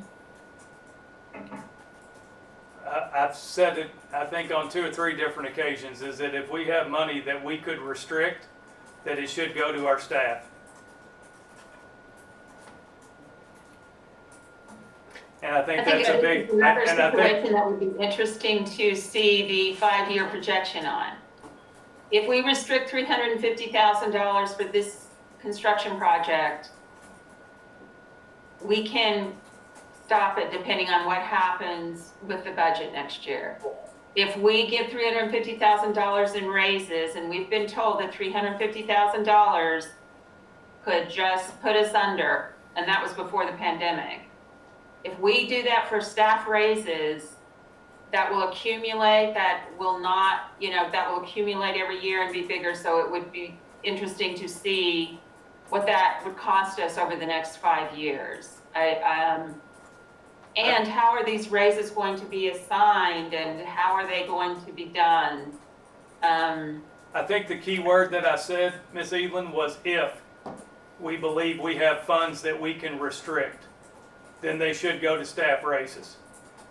Okay. So if there's not money that we can set aside, then obviously we're not able to do it. But if we believe that there are funds, We're not able to set this money aside, so that's a big if. And Well- you have stated repeatedly, and so has Ms. Springate, that, you all adamantly stated that we don't have this money to set aside. So the way I'm taking this is, you're saying if we have this money to set aside, we should designate it for staff raises, but you've also said we don't have this money. So, I mean, it kind of leaves it a cloudy situation for me to be able to make a decision. well, Are what? we unrestricting it just to not give raises? No, I think what we have talked about, and I think Amy even mentioned this earlier in a discussion, maybe not this evening, but in past discussions, was if it looks like we're in a better position toward the end of the calendar year, we would be able then to go back and do a retroactive. And districts have done that before, and that can certainly take place. So that would give us quite a few months into the fiscal year to see where things are. Again, we would be in a much better position to do that if we were whole, but right now we're not. But I think that would be my recommendation on that. So just in my opinion, I think that it is extremely unfair to put this out there that we're considering unrestricting this money on an if that we're gonna give raises when we've been told repeatedly that our future situation was dire because of the pandemic. I just don't believe in putting this on, well, we're gonna do this because we're gonna give raises, when we've already said that we don't have the money. It just seems unfair to put it on that to the public, that's what we're putting out there that we are going to do, and then come back and say, well, it's an if. We need to be straightforward with the public about what we're gonna do with the money, no ifs, ands, or buts about it. It is either a raise for our teachers or it's for a school. But there's no ifs about it. You cannot put an if on someone's income. Well, and again, this is Sherry. I would just say that the 5 board members need to make that choice. We can say all day long, we're for this, we're for this, we're for this, but our actions and our votes speak louder than our words. So I would just ask that we go ahead and have a vote on this, and that, we all just go on the record as to our vote. And I agree, our actions are stronger than our words. We all say we need a new high school. It's been on the, when we all say teachers need raises. So it's kind of like this there. I want to make it clear that what we're voting on is not an if. We're not putting this on one specific thing. It's one or it's the other. There should be no ifs about it, because we cannot say if we unrestrict this, we're going to give the teachers a raise, and then come back and say, well, the pandemic came along, which is already here. We already know, and we've already been advised by Amy and Mr. Hawkins that it's going to have a huge impact on us. So we cannot sit here and just say, well, we're going to unrestrict this and give our teachers a raises if. Let's make a decision straightforward for our community, for our taxpayers. This is a public meeting, and they need to hear us speaking straightforward. And again, the motion is if we restrict general fund dollars. It's nothing about unrestricting. It is if we restrict general fund dollars on next week's agenda. So that is what the motion is about. And so if we decide to do that action next week, then I am saying let's please use that money towards staff raises. That's the motion. Okay, we have a motion and a second. Is there any further discussion? All in favor say aye. Aye. All opposed? Nay. Nay. One aye. Was there any other ayes? I'm trying to keep this straight for Angel. Okay, motion fails 1-4. SWOT analysis for all high school funding options. I would like to table this agenda item for next week Okay. and change the wording to read SWOT analysis for chosen funding option listed on BG1. Do you have that, Scott? Yes, we Did you have get that that? Did you get that agenda change? for chosen funding option. Yes, we have it. Terry, can you say it again, please? SWOT analysis for chosen funding option listed on the BG1. Thank you. Okay. Item F, develop written plans for all high school funding options. I would like to table this item for next week also, and just change the wording to the same that says develop a written financial plan for the selected funding option listed on the BG1. That just makes it a little bit easier. It doesn't have all the different options. Okay, Angel, you may have gotten that. Sherry, I'm gonna ask that you send this in an email to Angel, so, okay, so she's not trying to write it down right now. She's got it. Can you She's do got it. that? She's got it. Making up. Using the same language on Okay. this one. What you just said. Well, just compare, Scott says he has Okay. it, you guys can compare that you're in agreement, Thank you. okay? It's hard with this virtual to make sure that we're getting it right. Item G, set next forum date. In March, before the COVID-19 pandemic, the board held a community forum to seek input and provide communication on potential funding options. We had over 50 questions that were submitted, and many of them went unanswered. At the forum, Debbie, we stated that we would have a follow-up session to answer the remaining questions. And now that we've mastered these virtual meetings, I think we could easily hold a virtual forum. I've seen several communities and different committees that are holding virtual town halls and different meetings, and they seem to be working out fine. This type of venue might actually even be more convenient for people, and it would show an attempt on our part to get public input on the funding of a new high school before moving forward with our decision next week. Many great ideas came from our last forum, and as a matter of fact, the architects came up with a new plan and presented it at the a new plan based on information from that March 3rd forum. So I think we can all agree that while much has changed since March, we did tell the community that we would hold another forum. So at the very least, I think we should move forward with a decision next week to uphold this commitment. So I'm just going to make a motion that we set the date for that virtual forum. Do you want to, I mean, we don't have a date. You just want us to vote that we're gonna set a date tonight? Yeah, I would like for us just to go ahead and set that date. Okay. So you've made a motion to set the forum date. Is that right? Yes, and we can do it Okay. virtually in light of the circumstances. Right, I'll second that so that we can talk about it. I have no problem with this, and one of the things we're gonna discuss is when we can meet in person again, so it might be that we can even do it in person. I hate to set a date without talking to Bob Gibson and just kind of figuring out how we're gonna do it. Do you want to Robert, disagree? do you have a feeling on that? Would you be comfortable setting a date tonight, not knowing what all this is gonna entail? Well, and again, if we want to set the date officially next week, we could do that. It gives us a little time. But with the Google Meets, actually up to 250 people can join that. So that does provide an opportunity for a large number of people to participate. We could also do the YouTube where people could watch it virtually. We'd have to probably set up some process if we think we can get through all of the questions that we didn't get to the last time. If we want to do that first before we look at any additional questions. So those are some of the logistical things, but I mean, actually 250 people could actually join through the Google Meets. And Grant, I have a question for you. What if we have 252 people that want to come and we have to leave 2 out? Is that an issue? I think we may have had close to that many last time, I'm not sure. Yeah, we're still operating. Go ahead.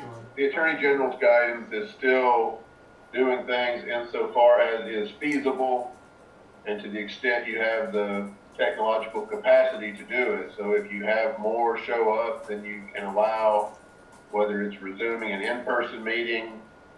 I've heard, not through an official channel, but the expectation is of meetings of 50 in person may be allowed as of July 1. if you're saying that you expect a much larger turnout than that, then the virtual town hall is probably still gonna be your best option.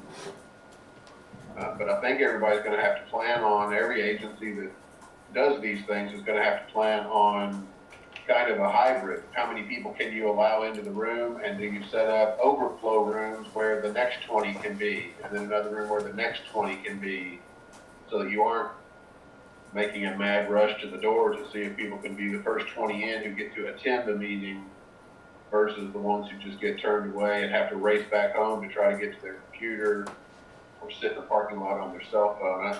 There needs to be a lot of discussion, and we don't know for sure. If you're talking about after July 1, you potentially can have more people in person, but you'll still have the mask requirements, social distancing requirements. I think we talked about having a meeting like the one I attended at Southside Gym, so that enough people can attend and spread out. So that's an in-person meeting. I mean, that would probably entail temperature checks. Yeah, I'm not sure they're gonna require that. So I guess my thought about a virtual meeting is, since we have a platform that allows 250 people, are we gonna be in trouble if that platform or that room, so to speak, does not accommodate more than 250 people? If I understand correctly, that 250 is 250 participants, and I don't think you can have 250 people that want to speak, and streaming it on YouTube would allow far more people to watch if what they just want to do is observe all this content. So Okay. if you can make it so that people who So want they're to, excused for the overflow. Their Facebook could be the overflow if people didn't. right, there potentially would be a sign up for who wants to speak, and those would have to be counted within the 250, and then others would be, YouTube streaming would be the overflow room for those who want to watch but not participate. Okay, I just want to make sure that we don't have a forum and then we don't have enough room, whether virtually or in person, for everybody that wants to come, so, okay. So I think these are some of the questions, Sherry. I'm absolutely okay with this. If we want to set a date, but maybe come back with all the arrangements before we advertise the date, would that be okay, so that we can make sure that we're ready on the date we choose? That sounds wonderful. I think working out the logistics and kind of going through all these what if scenarios and making sure everything is as perfect as we can get it is great. And I do think the first step is just setting that date. So that's perfect. So are we discussing waiting and doing that next week with Bob's input, or picking one tonight? Well, I think if we go ahead and set the date, then we can get input about all the logistics around it, and we can set the date out a little bit. Yeah, I think so. What kind of time, Mr. Hawkins, do you think you would need to get this arranged and to make sure that we had all our ducks in a row? It wouldn't take long. Well, what does that mean? I mean, 3 weeks, 2 weeks, a week? I think whenever, if you set the date out a little bit, I mean, we can figure out the logistics. What if we say towards, well, that's July 4th. I was thinking 3 weeks. That should be plenty of time, right? Because we have to advertise it too. What does everyone else think about that? Sherry, do you have thoughts? I don't. I think 3 to 4 weeks sounds appropriate. So 3 weeks is going to be right on the 4th of July, right? I would advocate for at least a week after that, with so many. What day is the 4th? It's a Saturday. So like if we did it on the 8th, you think that'd be okay? Or do you think we need to go further? We do virtual church on Sundays, but I don't know if people do virtual church on Wednesdays. Okay. The 7th is a Tuesday, or the 9th is a Thursday. Okay, either one of those. I think most people would probably take their vacation before, like they would take a long weekend on the 3rd and 4th, so. You want to shoot Okay, for the so 7th? fine with Shoot for what? the 7th? We want to shoot for the the 7th, 7th, July 7th. and then maybe, okay, does anybody have an issue with July 7th? And so then, Mr. Hawkins, do you think next week, you'll have some time this week to to assure us that that's gonna work out, if you need more time or whatever? Sure. Okay. All right, so we have a motion to, Jerry, go make your, to set a next forum date of July 7th. Do we have a time? We could 7? we could do it. We could do it comparable to the. I think we did the last one at 6:30. Okay, I think we did a 2-hour time frame, like 6:30 to Yeah. 8:30, I believe, is what we did. okay. Is that your motion, Sherry, that we set the next forum date for July 7th at 6:30? Yes, please. Is there a second? I'll second that. Any further discussion? All in favor say aye. Aye. Aye. All opposed? So the motion passed 5-0? Okay. All right, the next thing is creation of a lead team to research and provide recommendations for high school funding options. This was another idea that came up at that March the 3rd forum that I thought was really great, and I think we all kind of agreed that night that it seemed like a really good idea. So at the forum, it was suggested that we put together a cross-section of citizens to study various funding options and bring a recommendation back to the board. Since there's much dissension about the funding aspect of the new high school, I believe that the idea of a lead team is a good one, and that I would like to go ahead and make a motion that we form a lead team tonight. A motion that we do that, not that we form the team. I will second that just for discussion purposes. If we're gonna have a team to do this, they're going to need some guidance on how to come up with different options. This is something that we've been trying to do, to gather information on that. We have determined to hire a financial consultant. I'm just wondering if they would be the ones that would work with this lead team. And my other thought on this is that I would be very interested in having a team or a committee to, a community-based team or committee to look at all of our budget and all of our expenses, maybe expand the charge of this a little bit. So I'm not really ready to vote yes on this yet, but I do think it is a good idea, and to explore it and how it would be led, how it would be made up, and what its actual expanse of its charge would be. Is there any other discussion? I would kind of echo that. I think there's definitely merit in it. I would like to know a little bit more of the specifics on what you're thinking, like representation wise, Sherry, on, how many parents, how many school administrators, or how you kind of want to set it up. Traditionally, how we've done committees in the past has been that the superintendent and his staff have been in charge of that, and that's to make sure that we follow all Open Meetings Act and Open Records requirements. And so that's been something that the district has kind of been in charge of and has done a really good job with that. I think probably it makes sense in listening to what Debbie's saying, that she would like to discuss just the general charge, that the board kind of discuss that and agree on that, because I was thinking very narrowly, and it sounds like she's thinking a little bit more, widespread kind of. So I'm open to having those discussions. I'm not sure how that would happen, but I'm certainly open to having those discussions, Debbie. Okay, since that's not really specific on our agenda tonight, Something we could table and you guys could discuss and bring back. yeah, I'm open for that, Sherry. Does anyone else have a problem if Sherry and I kind of discuss it and see if we want to come back with maybe a different type of outlay of this? And we'll table it. Are you okay with that, everybody? So then we don't need to vote, right? Sherry, are you all right with tabling that and trying to explore that? Yes, thank you. Okay. Do we need to vote on this grant since we had a motion in a second, or can we just decide we're tabling it? I suggest that Ms. Springate withdraw her motion. Okay. I withdraw my motion. Okay, thank you. All right, Item I, authorization to resume athletic and other co-curricular activities. Mr. Hawkins. All right. We've been given the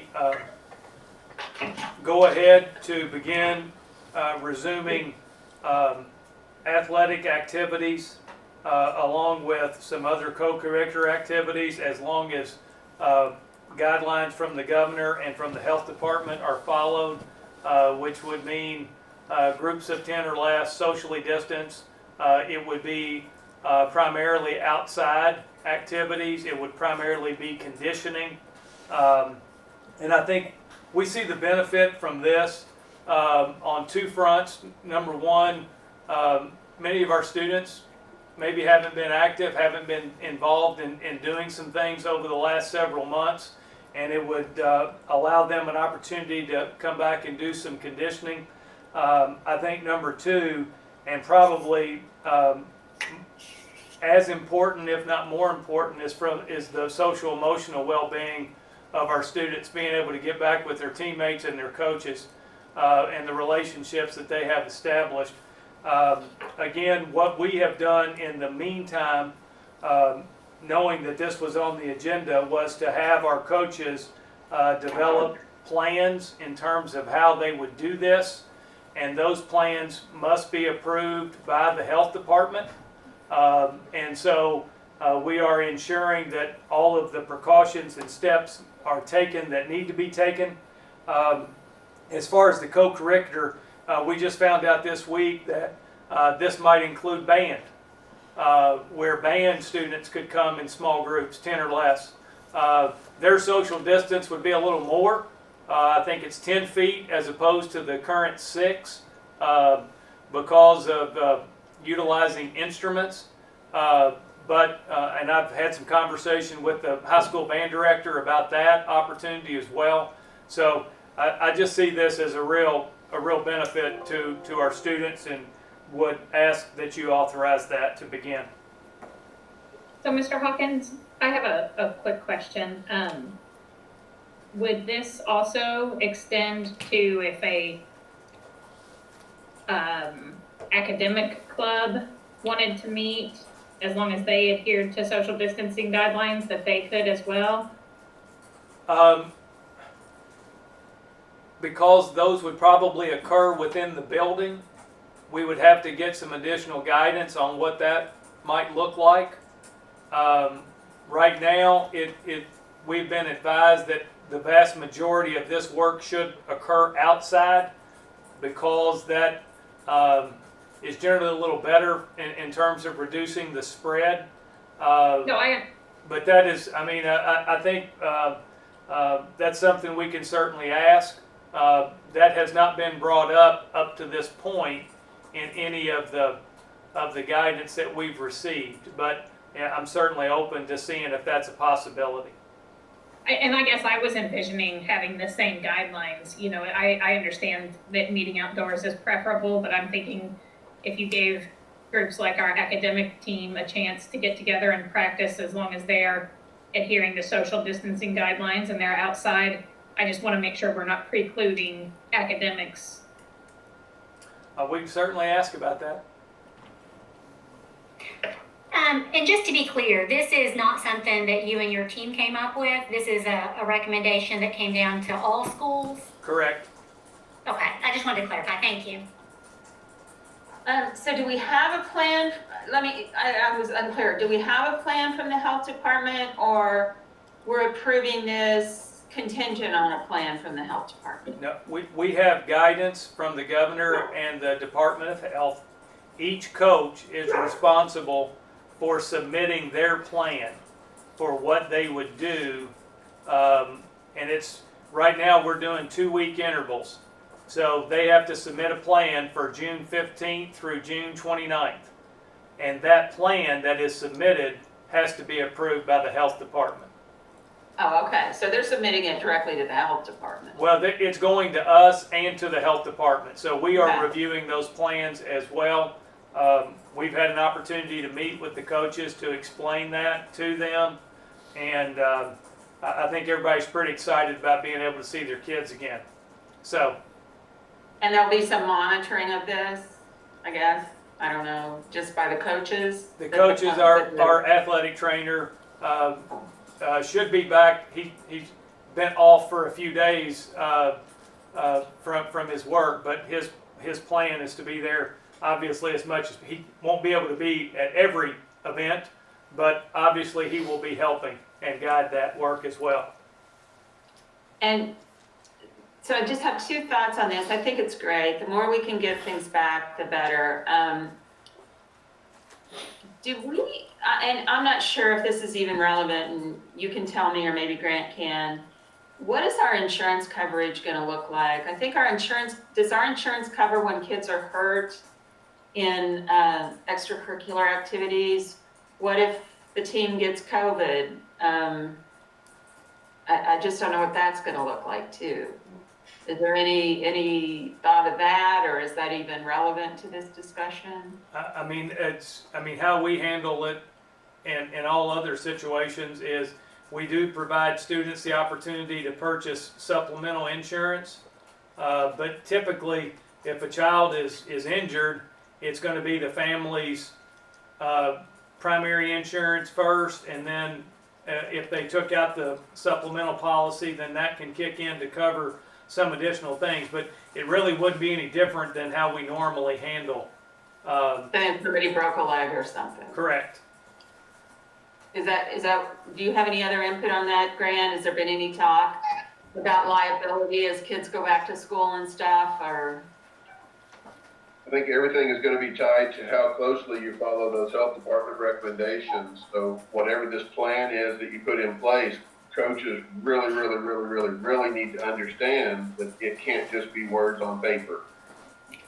The plan they put in place has to be implemented with fidelity, because the failure to follow a plan that you've announced to parents is the thing that creates liability. Okay. You can't say we're going to have all the kids wear helmets for batting practice as a great plan on paper, and then I'm going to go out there and throw balls at each other's heads without helmets on and avoid liability. You've told them what the rules are, you got to follow them. Okay. Same thing for this. All right. Okay, that's really all I wanted to know. Is there any further? Go ahead, Danny. I said, I think that was a good question. That liability aspect is something that nobody wants to think about. I mean, everyone wants to get back to normal, but that is a good concern. Well, it's also very new, you know. I mean, it's very new. We're not used to having to worry about insuring when people get caught by a pandemic virus. So, absolutely. So I'm sure and people are designing it as we speak. So I did not, wait, go ahead. Chairwoman, I make a motion, we approve the superintendent's recommendation on the floor. Second. Okay, we have a motion by Mr. Wilson and a second by Ms. Springate. All in favor, is there any further discussion? All in favor say aye. Aye. All opposed? Okay, the motion passes 5-0. Okay, now we go finally to our regular board agenda. Let's see. Mr. Hawkins, if you want to kind of just go through these until we get down to some of the BG1 stuff, and then if you want me to, I'll talk about those. Okay. You have the financial report that Amy typically goes through. I think everybody has a copy of that. Did you want her to go through that tonight, or? I would just ask, is there anything of note that she wants to call our attention to? No. I did have a few questions about the financial report. After our meeting, our special meeting last Thursday morning, I have been able to gather a little bit of information about the funding information that Danny and Debbie, you guys referenced. And as I'm looking at this budget summary, it looks like that cash would come from the building fund. Amy, could you just tell us a brief summary about the building and the construction funds? So, the building fund, as you see at the end of May, has a little over $1 million in there. And that money, at this point, would have been available for a capital funds request, or potentially a revised BG1 if the BG1 were to be revised so that no general funds were to be used. So the capital construction fund that you see, the $722,000, those are our current construction projects, primarily the high school. We have spent $713,000 to date on the high school, and there's a little bit of residual money from old projects. If you go back to the capital funds request that we discussed earlier, you will see that there's $1,300 still in that fund from the Simmons project, $1,900 from the South Side cafeteria. $19,000, I'm sorry, from the South Side cafeteria. So as projects close, they stay there until they're approved to be moved to different projects. So that's what's in that $722,000. Thank you. And then I'm also noticing that our contingency fund is down now to around $4 million. If we end this year with deficit spending again, how will it impact that contingency fund?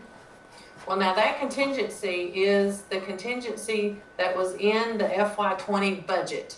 And that number has not changed since September when the working budget was approved, and will not be changed until I actually know what our end of year balance is, and to be able to actually compare it to what our contingency was set for. So I do not have that information at this point. Okay. And I don't know if you have the information or if you can get it, but what was our contingency a year and a half or so ago before we started the new high school project? A year and a half? Well, so do you want the budgeted contingency, or do you want to know how much we ended our fiscal year with? Because those are two different numbers, and I want to make sure I'm answering. I think I'm just curious to know that before we started the high school project, before we started the expenses, what our contingency was. And I guess we've been working on this now for about a year and a half, so which budget that would fall under. But just kind of before we started all this, going down this path with the new high school and all the expenses, what we had in contingency versus what we have now. Our contingency in 2018 was $5,079,000. Our contingency last year was $4,679,000. And then of course this year is what you see on that report, which is $4,038,000. What about 2017 before we restricted the money? $5,135,000. Thank you. Any further discussion? I just have one final question. Are all the available funds that could be utilized for this BG1 that we're going to be discussing later, are they all disclosed on the summary page? So the available funds include the $365,000 in capital outlay, the $1 million in building fund, and yes, they're all disclosed. Thank you.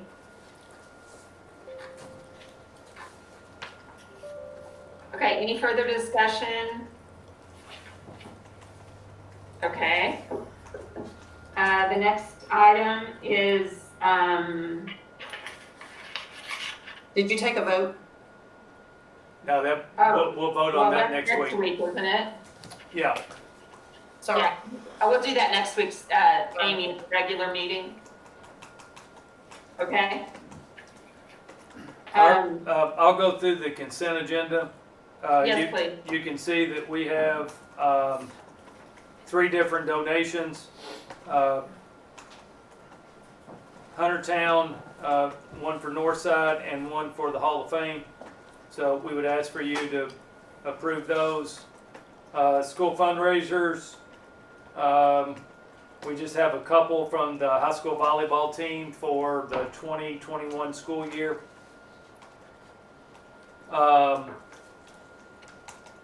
Travel request, only one, and that is for the middle school 8th grade trip in April of 2021.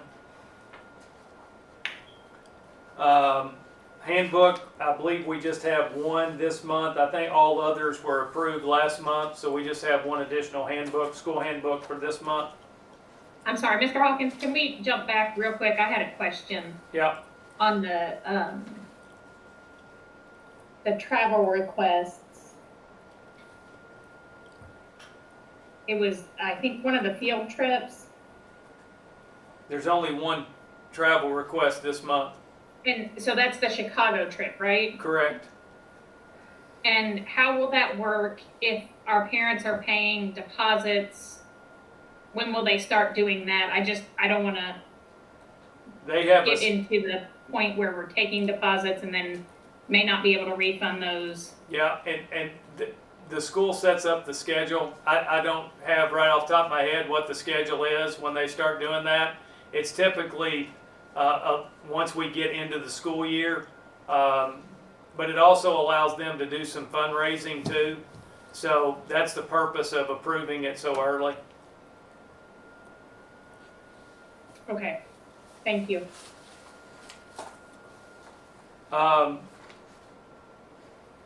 Item E are the school fees for the high school. I think there are just a couple minor changes to a couple of fees on there, but primarily the exact same that was approved in 1920. And then item F is for the board to approve the representatives who will chair ARC meetings and 504 meetings, and those are done by position, which gives schools flexibility. Any questions on any item on the consent agenda? All right, for the regular agenda, you'll see notification of personnel matters. That's everything that's occurred since the May board meeting. Item B is to accept notification of payment of bills. Item C, I think we'll need to break that out. The May 18th should not be on item C. It should just be the 2 meetings on May 11th. Those will be the ones that can be approved by the full board. Item D would need to be a separate approval. Ms. Evelyn was absent, so that would have to be approved separately.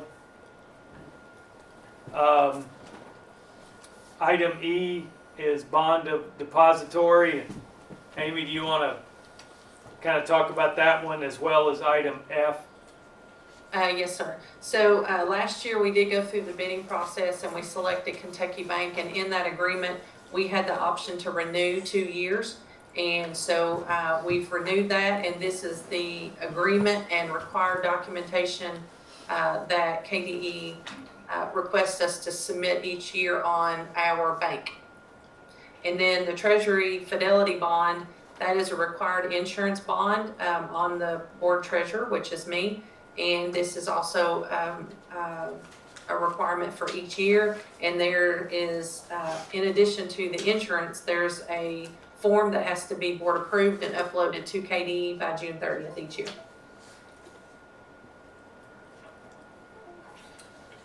All right, any questions about either one of those?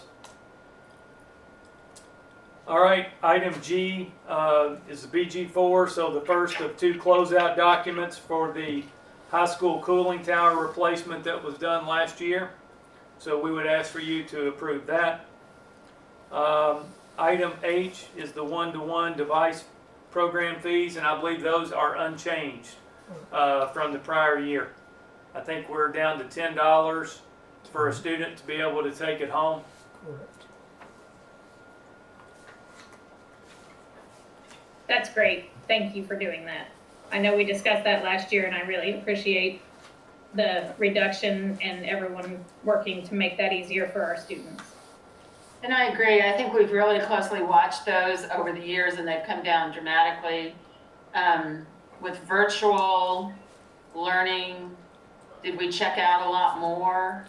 And how did that work? Did we get them back or? Yes, yes, we checked out about 700 devices to the elementary schools. All the sixth graders got their devices that they're usually stay in the school, but is assigned to them. Those all went home with the kids. We got all of them back except for just a few, and we're trying to run those down.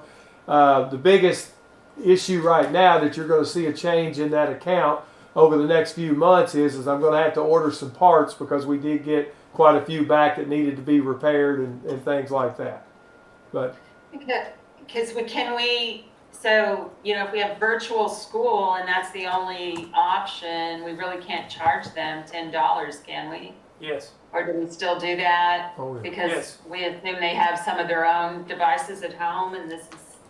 We can charge that for taking them home. Now, again, that is a middle school and high school only fee. We didn't charge the elementary students. Okay, that's what I meant those to be because sent they home. had to have them, so, okay.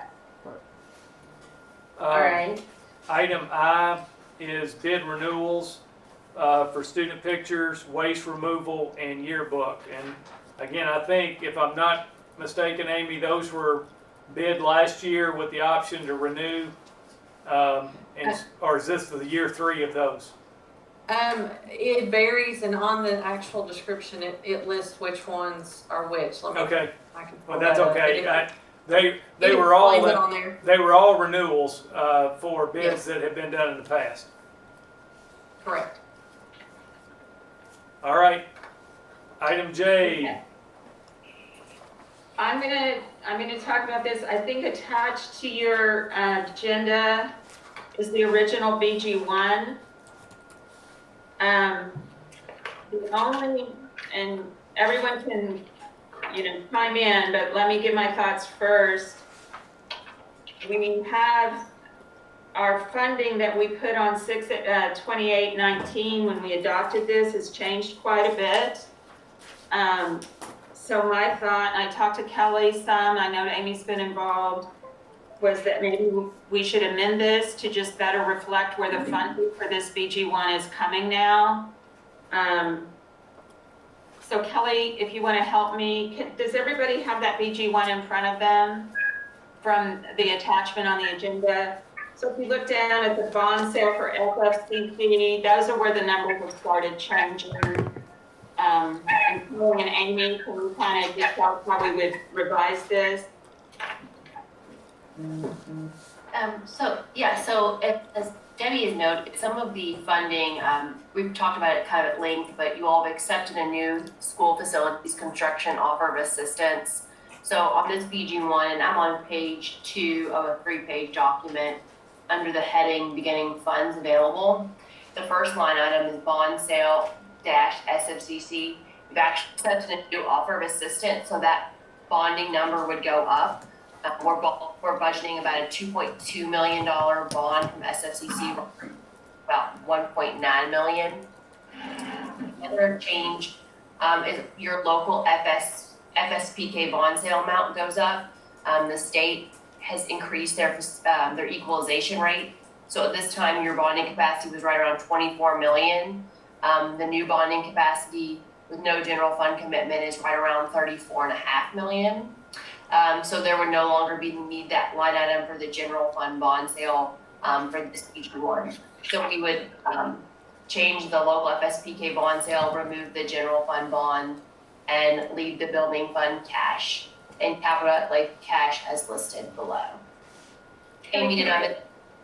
I do have a question. I saw on the bonding capacity update that you gave us, the little spreadsheet, it says with no capital outlay, it's 28 million. Where's the 34 million? Is that number on the sheet or is it something totally different?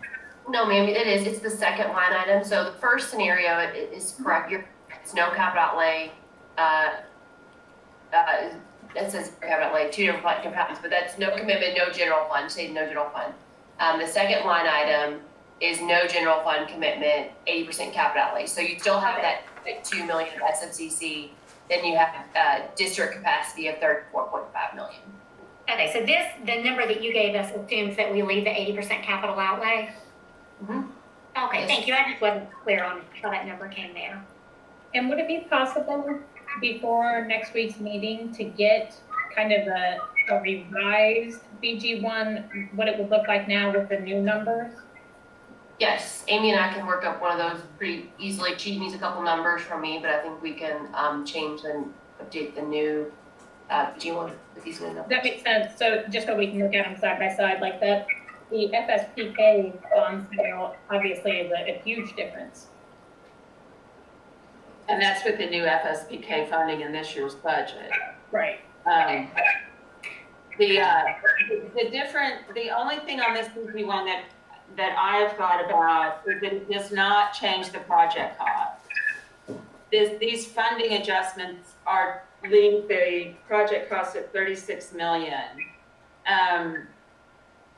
which we know is not going to be adequate. But with all of the uncertainty and the fact that we are going to try to get some other opinions,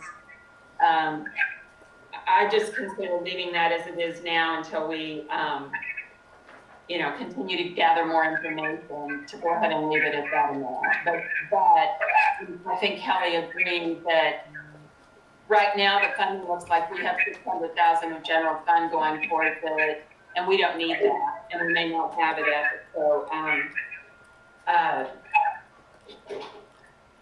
that's why I'm going to leave it like that. That would change in the future if we go forward with the project because it is going to be a higher cost project.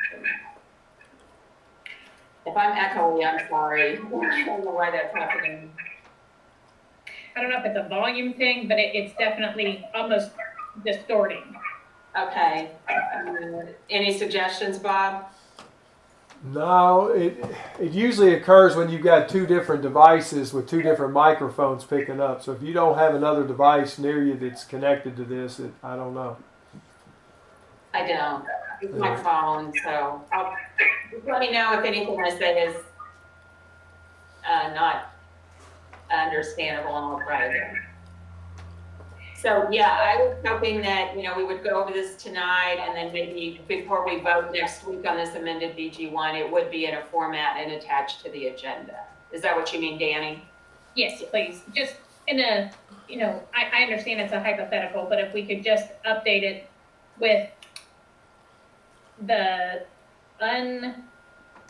with unrestricting, or however we want to say it, with the resolution falling off for the 600,000 and with the increased FSPK, so that we can kind of see what this document would look like with what we know today. Right, and then it would be a clearer, it would just be cleaner for KDE too. Absolutely. So Kelly, thought would be a good idea. What we would be looking at would be in the first line about 2.2 million. In the third line, it would be roughly 34.5, and that includes capital outlay restricted. Correct? Yes, that does. I think. Okay. Wouldn't it be about 33? Okay. Yeah. Okay. 32.8, I believe is what that number would be. Okay. We So. would not need to use all of our bonding capacity. Okay. So. That's correct. That's if you leave it at a $36 million project. But Right. I was just looking at totals. If you had 2.2 and 34.5, the 8.9 would go away. Is that correct? That's If correct. there was no general fund. And then you would have $1 million in the building fund, and then the 213 cash. So Correct. So, in the ballpark of, if I can do math in my head real quick, 36.7, 37.7, 37.8, that would be right at 39 million or 38 million. I thought she said she wanted to leave the project cost at the 36. Right. I'm just in my mind though. I'm just trying to figure out what we would have total Yeah. if it will be right at 39. Is that correct? Or 38? I'm sorry. It would be a little bit over, you're right. Okay. And just so I'm understanding, Kelly, do you agree that we would be, I know, I see Kelly working it here, so. Yeah, I'm just double checking the numbers just to make sure I don't misspeak. I got them, so I'm sorry, I'm getting a little tired. My daughter woke me up this morning. All the days I need to be fresh, but yeah, I agree with that. Okay. Thank you. so just so I'm clear, is that including the 350 resolution? That has no general fund commitment, is what she said. If you all are bonding to the 36 point, and I'm just gonna use a round number, $36.3 million, you have the local FSPA bonding and cash to pay for that. So Right. you would not need to put a general fund line item bond sale on this BG1 you have before you. But to the point that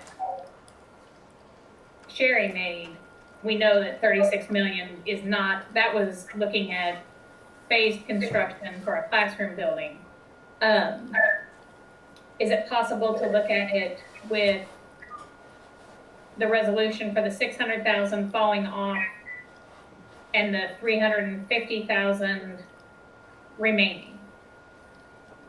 We can provide the bonding numbers. I will need some assistance from Kevin and his team as far on the probable cost component, which is the top, how the new top portion, page 2 at the top, how that kind of shakes out, I would say. But we can help on the bottom, funds available and the funding piece. Okay, and I think think you while we've provided got them that. here, Didn't you provide that, Kelly? Isn't that on the spreadsheet where it has all the different okay. pieces broken down? Yes.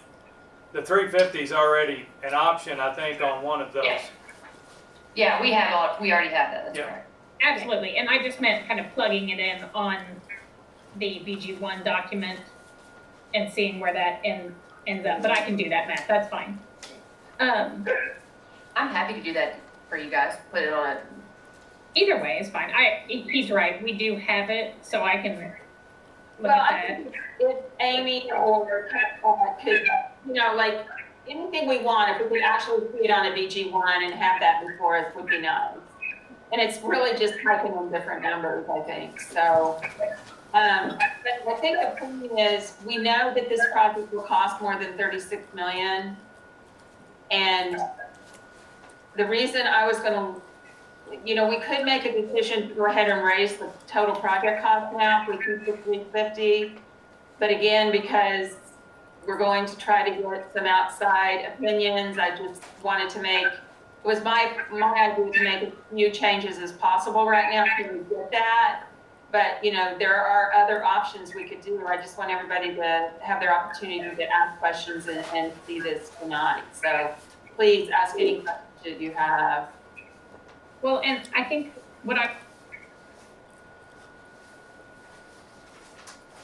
You're muted.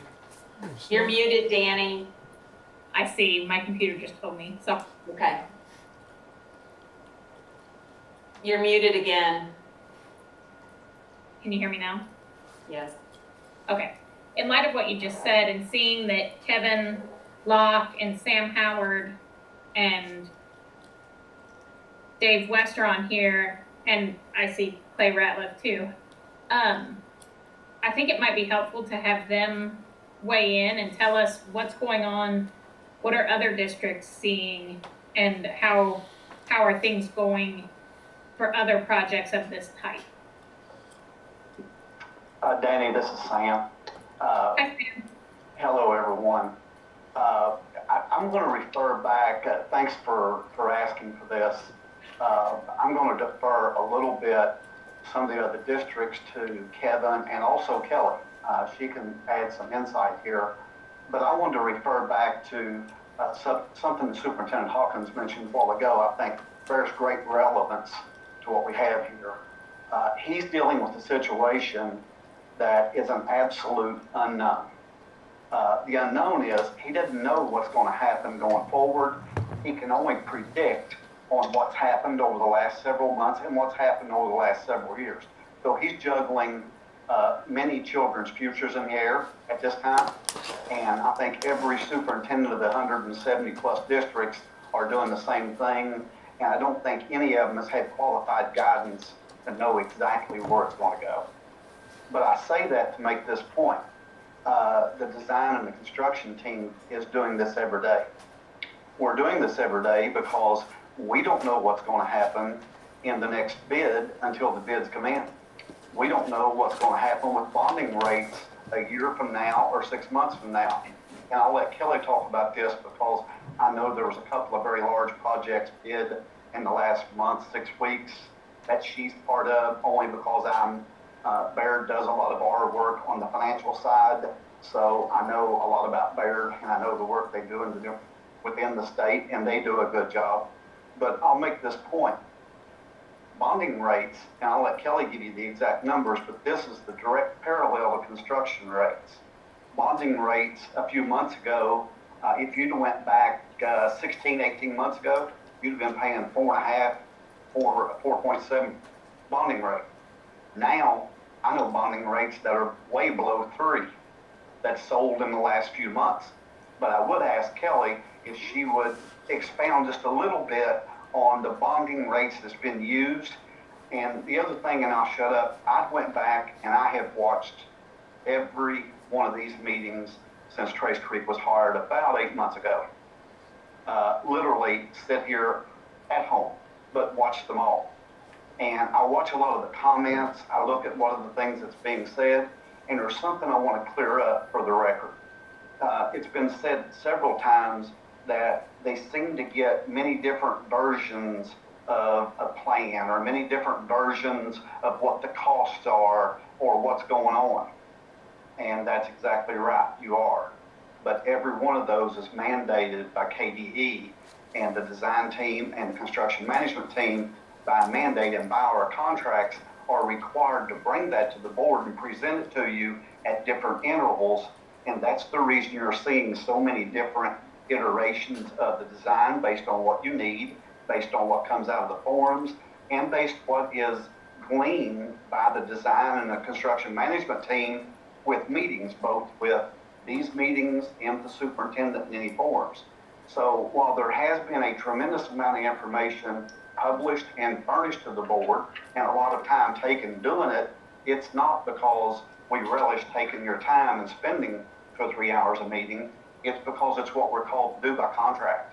And I believe we've done what we should, but we've done what we will. Kelly, if you would you talk just a little bit about bonding rates and what the market is doing and what we've seen over the last, say, 2 years?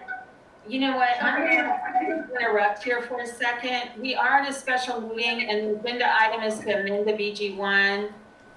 I want to hear all of this, but I don't want to err by going too far off what our agenda item is. So Kelly, I think bonding rates is applicable if you want to give us a short summary, but then let's get back to the matter or, stick to amending the BG1. Sure, thank you. As Sam noted, bonding rates are definitely at historical lows compared to where they were a year ago. We did see some kind of market pullback at first with COVID-19, but actually the markets have settled down and we've sold several bond issues. Jefferson County Schools sold, I believe it was May 20th. They're going to be a higher bond rating than Woodford County Schools, but still very comparable. It was actually also a 17-year bond compared to when you all pay back over 20 years, so a little shorter of a bond issue, but they borrowed at about a 2.05%. Now we have a large bond issue set to sell. It's about $49 million for Davis County Schools on June 30th. I think that'll be very comparable. That'll be close to what your bond rating will be, the same term of your bond. So that'll be a great proxy. But definitely Jefferson County Schools kind of blew it out of the water as far as the rate. We always look at the bid behind the winning bid. The bid behind it was like around 215. I think we got about 7 or 8 bids, maybe even 9 bids. We got several bids. So definitely a strong interest rate environment right now for borrowing. Okay. And I know that these numbers that you've given us were from May. So would it be worth it? I hate to keep making you run these numbers, and May is pretty close, and I know that this is all kind of estimated at this early juncture. But would it be worth it to run them again and pull up those into the amended BG1? We are happy to update them. They probably will be very close to what. Okay. They could Yeah, no, I just, by what you said you just experienced, these are fine with me because again, they're very, we've had you run so many numbers. But if you think they're not materially different, I wouldn't bother with it. I wouldn't say you would see much change, maybe slightly, definitely slightly better versus worse, but to how much degree I couldn't tell you right now. Okay. All right. So, This is Sherry, Debbie. I did just have a couple of comments. First, I would note that all of the projects that we talked about tonight, the building projects are being funded by the nickel. We don't have the nickel. So we're not those districts. We don't have that funding source that is separate and set aside for building. And the other thing I would say is just that our superintendent and chief finance officer have recommended that we don't use any general fund dollars for this project. So I think if we just look at our district needs and look at the deficit spending this has caused to our budget last year, that it will cause this year, and that it's causing next year, that's a direct result of this BG1, this project, this new high school vision. And if we just look at, do we have money to build a high school? I think the answer clearly has been over and over, no, we do not. And even what we're talking about tonight with just utilizing the capital outlay funds to increase our bonding, that still does not give us enough money to build a full high school. So I think it's really important that we really look at what we're doing, if we can do it, and why we're doing it, and just really think about those questions, and if it makes sense for our district to restrict money and set money aside for a project that's causing us to not be able to pay our bills, that's causing us to run deficits year after year after year. So I think that's an important consideration when we're looking at this revised BG1 for next week. okay. Could I respond on that, Debbie? Absolutely. First, we have not failed to pay any bills, have we, Ms. Smith? No. Okay. And second, how many nickels does Woodford County have? 2. So we have 2 nickels, so we are that school. And we aren't failing to pay our bills. We have a different cash balance, but not a deficit as what our taxpayers understand a deficit to be. Is that right, Amy? We have cash in the bank, yes. And we're not in the red on any of our balances. No, not today. Okay. I just wanted to clarify so that it's a big difference from individual finance, and when we throw around the deficits and things like that, it's important to remember that we still have a contingency fund that is way above the state mandated. I understand that we absolutely have to keep a healthy contingency. I just want to make sure that we're relaying these things accurately. And again, I would say that when you are spending your contingency, which is your savings, to do your day-to-day operations so that you can set money aside for a high school, that is deficit spending. That is not a balanced budget. That is spending money from your contingency or your savings to balance your budget on paper. And if these bonds are sold, that will have to be met. That obligation will have to be met, whether we have that money or not. We've had budgets from Amy over this last year and a half, clearly showing how this plays out, clearly showing the reality of our decisions that we are making right now. Right now on paper, that money still sits in our general fund. But once it's sold, it will not be in our general fund. So I think it's really important for anybody who wants to understand these discussions in this BG1 to look at the budget, to look at the budget projections, and to understand that we are now in deficit spending for the second year and on track to be in even larger deficit spending next year. Okay, and the item that we're talking about right now is amending the BG1. Correct. Okay, so Danny, we're gonna have the one that I kind of presented at first. Danny wants one with the 350 in there. So we'll have some different things to look at next week when we vote. Danny, did you have anything else to say? Yeah, I wanna, remember that a new high school is item 1A on our facility plan and has been for years. I don't want to allow the thought that it's like a frivolous expense. It may be that we have to put it on pause in light of the pandemic and the unknowns that face our school, but I don't think it's a spendthrift kind of ideal that the board has. And Danny, I agree with you 100%. We need a new high school. I truly, truly do believe it. Thank you. Okay, so we're going to go on to item K, amend and or rescind resolution restricting funds for new high school construction, resolution approved on September 24th, 2018, restricting general fund of $600,000. I think recently we have learned that this item is moot. It was put on the agenda, I think by, I don't know, it was Mr. Hawkins or Ms. Springate in April to rescind it. We tabled, didn't get a second. I added it in May because, like I believe Ms. Smith said, we believe that this was ongoing. We have since learned that the resolution was for only 1 year.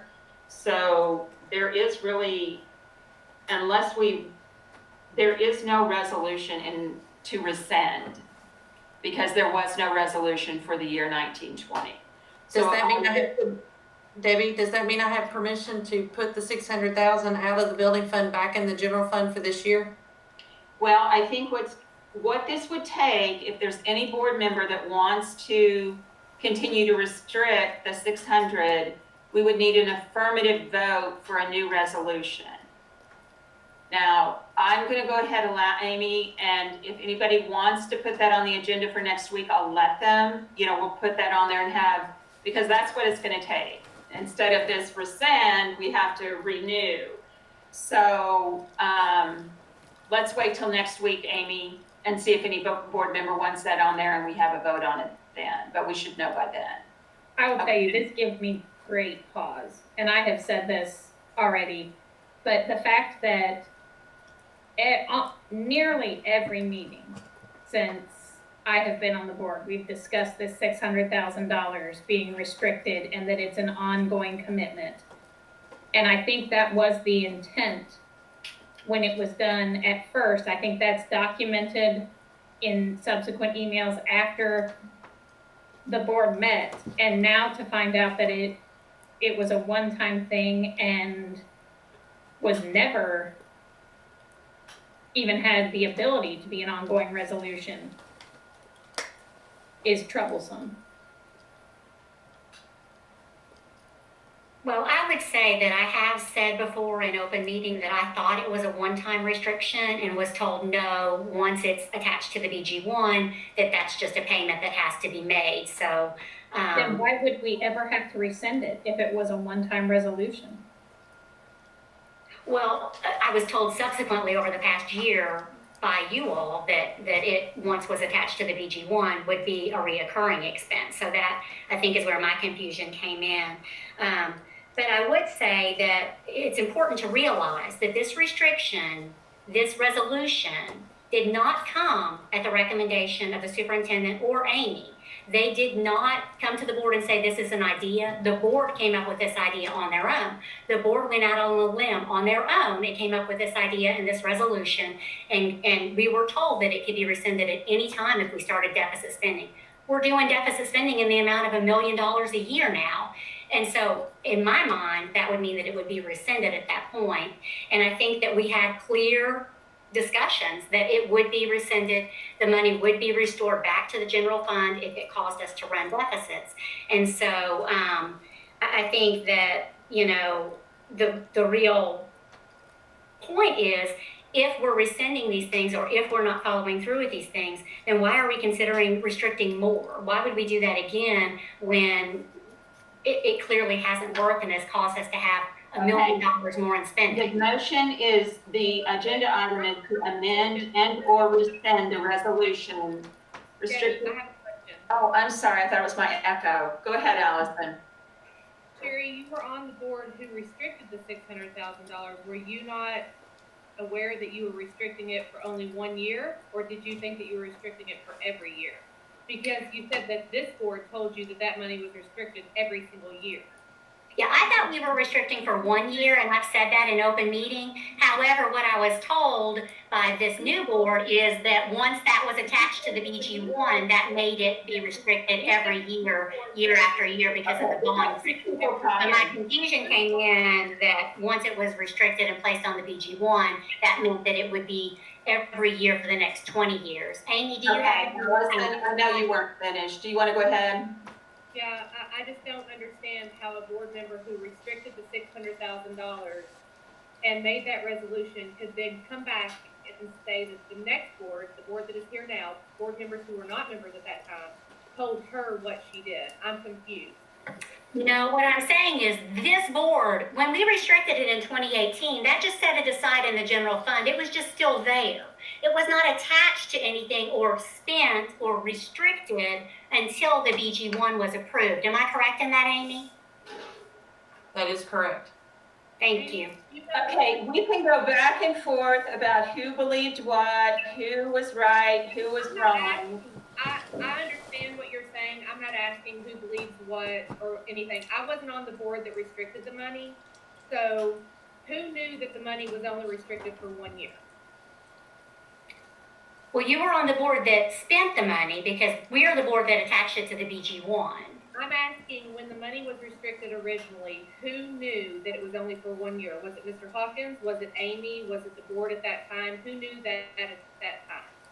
I believed it at that time, and I think Miss Cleveland came and spoke with us in January at the meeting saying that it was restricted, and we were told by Debbie and KDE that it could be unrestricted at any time to use if it caused a deficit or if it caused problems. We were trying to think outside the box and do something that we thought would move the new high school forward in the future. We certainly did not restrict that money and attach it to a BG1, causing us not to be able to spend it on our current bills.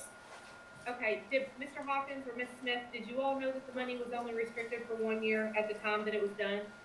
Based on the discussion that was held when the restriction was made, it was clear that it was for that first year. Only that year? Because Ms. Evelyn even asked the question, if I remember correctly, if we need those funds, can we unrestrict these funds? And the answer was yes. And so it was clear that it was for that year. And then those funds were then committed with a BG1 before the end of that fiscal year happened. And so at that point, our belief was we would have to continue restricting those funds because they were attached to the BG1. Okay. Were you aware that it was only for 1 year? I agree with both. I'm sorry. I'm just trying to figure out when anyone knew that this was supposed to be only for 1 year. So initially, that was my exact thought, but as we said, when that BG1 was approved, 8-9 months after the 600,000 was set aside, then, I mean, I did think that we would have to obligate that because that was the only way we could make the bond payment to support the BG1 that was approved. Kelly, did you have something to add? To make it clear for the public, when you restrict money, and you specifically say if it's for 1 year or if it's ongoing, I think that we need to be clear with the public when that restriction was made, because for the last year, this board has thought that that restriction was for every year, and we've heard by Ms. Springate and Mr. Hawkins and Ms. Smith that we need to unrestrict that money. So I think that we need to talk in layman's terms so that the public knows that when that restriction was made, it was made intentionally for 1 year. Is that correct? Well, and the reason that we've talked about unrestricting those funds is because they were attached to a BG1. Had they never been attached to a BG1, we'd have $600,000 sitting in the building fund in cash. But once they became attached to the BG1 and committed, then we moved them each year, and those funds were spent toward some of the cost incurred over this past year, since last June. So, again, I think the action taken on the BG1 is what led to the continual restriction. So, But it would have required a vote each year to affirm that. based on what we found out on the resolution that was passed in October, yes, because they cannot, a board cannot commit or obligate a future board by doing an each fiscal year resolution. Okay. Kelly, did you have something to add? Yeah, I was just gonna add that it was the recommendation of the bond attorney that drafted the original resolution for the 600,000 to do it on an annual basis. So this resolution that you all are looking at is simply when we provide a finance plan to the Kentucky Department of Education that says how the project's gonna be paid for. If your bonding capacity doesn't equate to the project cost, you obviously could put cash in or do a general fund bond issue. So this document is simply, it's kind of meant to attach when you submit the finance plan to KDE, just as reference to say our bond, I'm just gonna use round numbers, is 40 million. We want to pay for a project that's 45 million. We have cash of $1 million, we will bond general fund the difference. So it's just to show KDE that the board understands that their capacity is X and that they need to come up with the difference. But at the recommendation of the bond attorney, it was supposed to be looked at on an annual basis. And once bonds are sold, there needs to be no action done later on by the board related to this general fund commitment. If that's Kelly. And I think, Kelly, thank you. The last agenda item that we talked about was revising the BG1. Neither of the revisions that we talked about included the 600,000. So no matter who's right or wrong about any of this, once we remove that from the general fund bond on the BG1, it would, under nobody's interpretation, whether Mr. Hawkins is correct, whether Kelly or whatever, it would take an affirmative action by this board to again restrict the 600, because it's no longer attached to BG1. It's written to be only for 1 year. So that's why I'm saying that if anybody wants an affirmative vote on whether or not to restrict the 600,000 for the year 1920, let me know and I'll put it on the agenda next week. Okay? Does that sound okay, Kelly? It may come off, yes. Yes. And from what I read from the bond attorney, that and everybody got that letter, that should be okay. Is there any more questions about item K? All right. The next item L, consider resolution to restrict general fund revenue for FY 1920 and amend, replace all related resolutions for 1920. This resolution has to do with the 350,000. You should have in your packet two versions of that. Because of this, that we've discovered that is best practice as described by the bond attorney, that we do this year to year, even if our intention is to continue it year after year after year, we need to amend that $350,000 resolution that has language saying it is going to go on year to year to year, year by year. So the amendment, he provided us two resolutions. One that would just be for for FY 1920 for 350,000, or whatever amount we wanted to do or not do. I think that the number was left blank. And he also provided us a resolution for fiscal year 2021 in the same amount. So this will need to be amended if for no other reason than to change that, to make it for 1 year. because he considers that best practice. If you read his letter, he didn't think that the 600 was void or anything like that. It's just best practice. So I'm going to request that we amend it to change it to 1 year from year to year to year. Any questions on that? On that specific issue as to what we're going to amend to change the year, and also if we want to adjust the amount. Until bonds are sold. Until bonds are sold. We are not committed with any of this until bonds are sold. Right. I do have a question. So, it sounds like some people may be considering, and we're going to have some documentation at next week's meeting that might be asking for this $350,000 to be restricted again. My question is, last year we didn't have enough money in our, after we collect the taxes in our operating expenses to cover this. So last year we got this $350,000 out of our contingency. And I think, we specifically said that that was a 1 year only thing. We're only going to get this 350 out of contingency this year only. Are we going to revisit that or discuss that at all? Because before we attach it and say that we have it, if we're getting it out of contingency, I think that's an important discussion to have.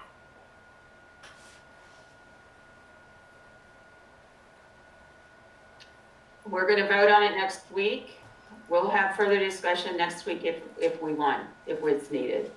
I think everybody needs to look at these resolutions, listen to the information. If you need more information, I know that Kelly is available. I'm sure that the administration is available, and we'll just try to come up with a plan. But the one thing I want to go back to, the 600, that will not be on the agenda next week unless somebody asks me to put that on there as an affirmative vote to agree with that 600. Okay? We clear?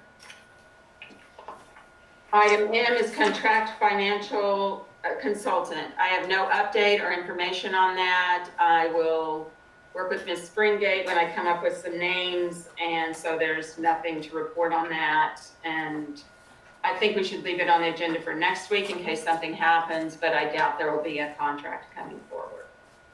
All right, old business. We don't have any discussion items.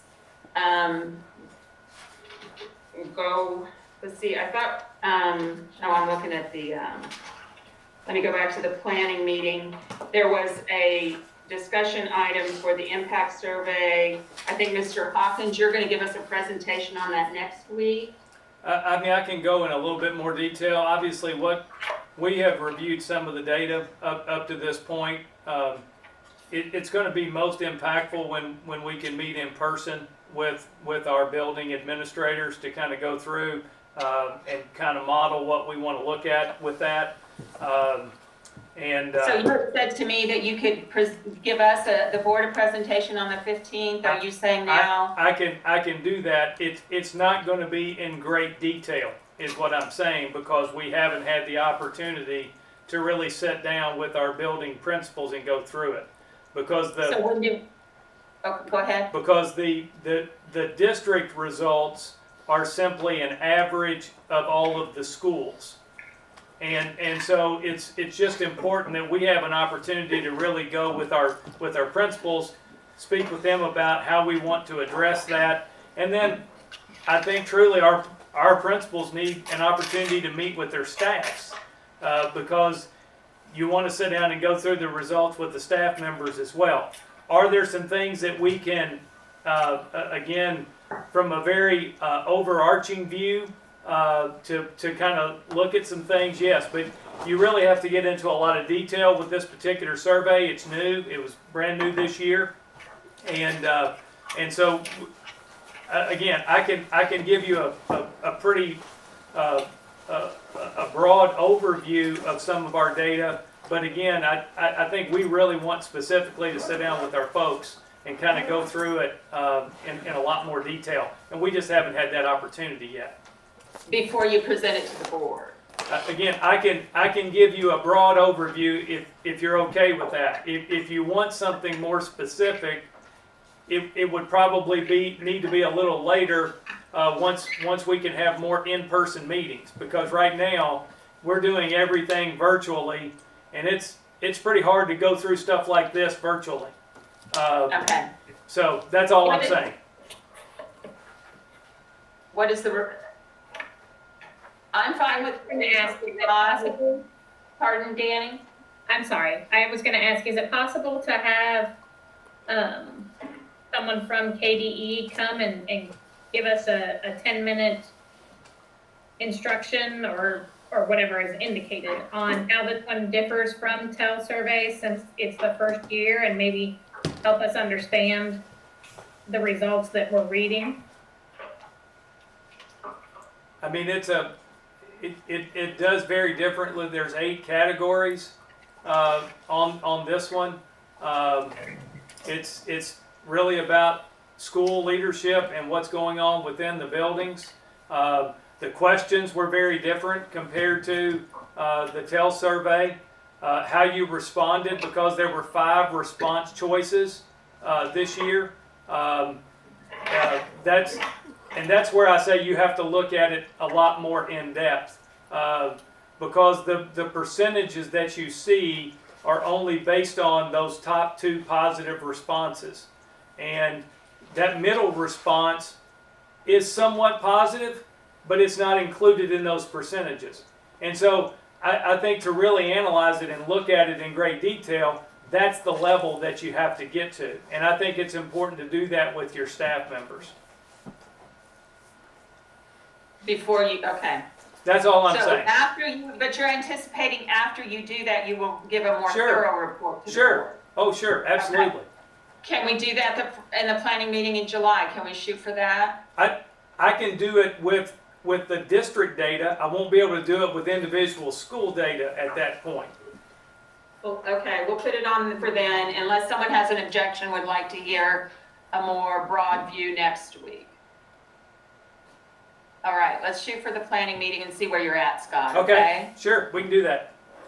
And the other thing I said was when we could have, go back to having in-person school board meetings.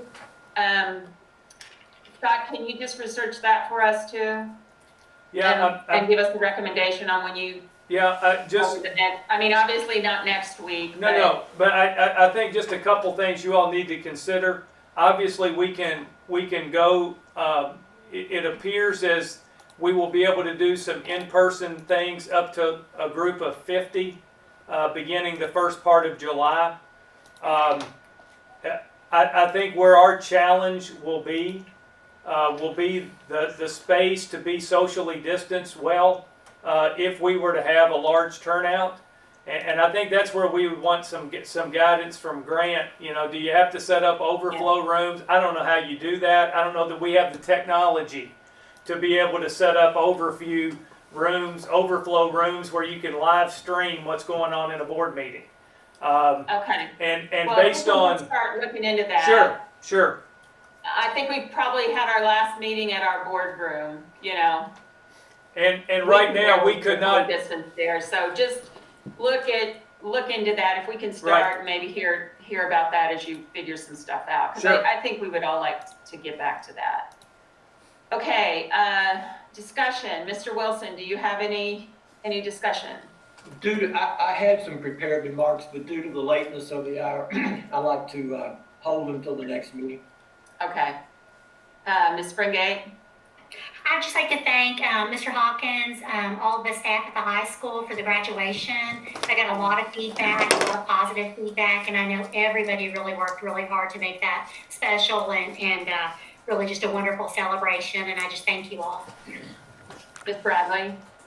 I would also thank Scott Ellis, especially. I know he was there, said he'd spent more time in the cafeteria last week than he had in his teaching career, he thought. And it was, I know it wasn't optimal. I understand that our kids, they wanted the tradition that they have seen, and I respect that, and I hope we can still do that.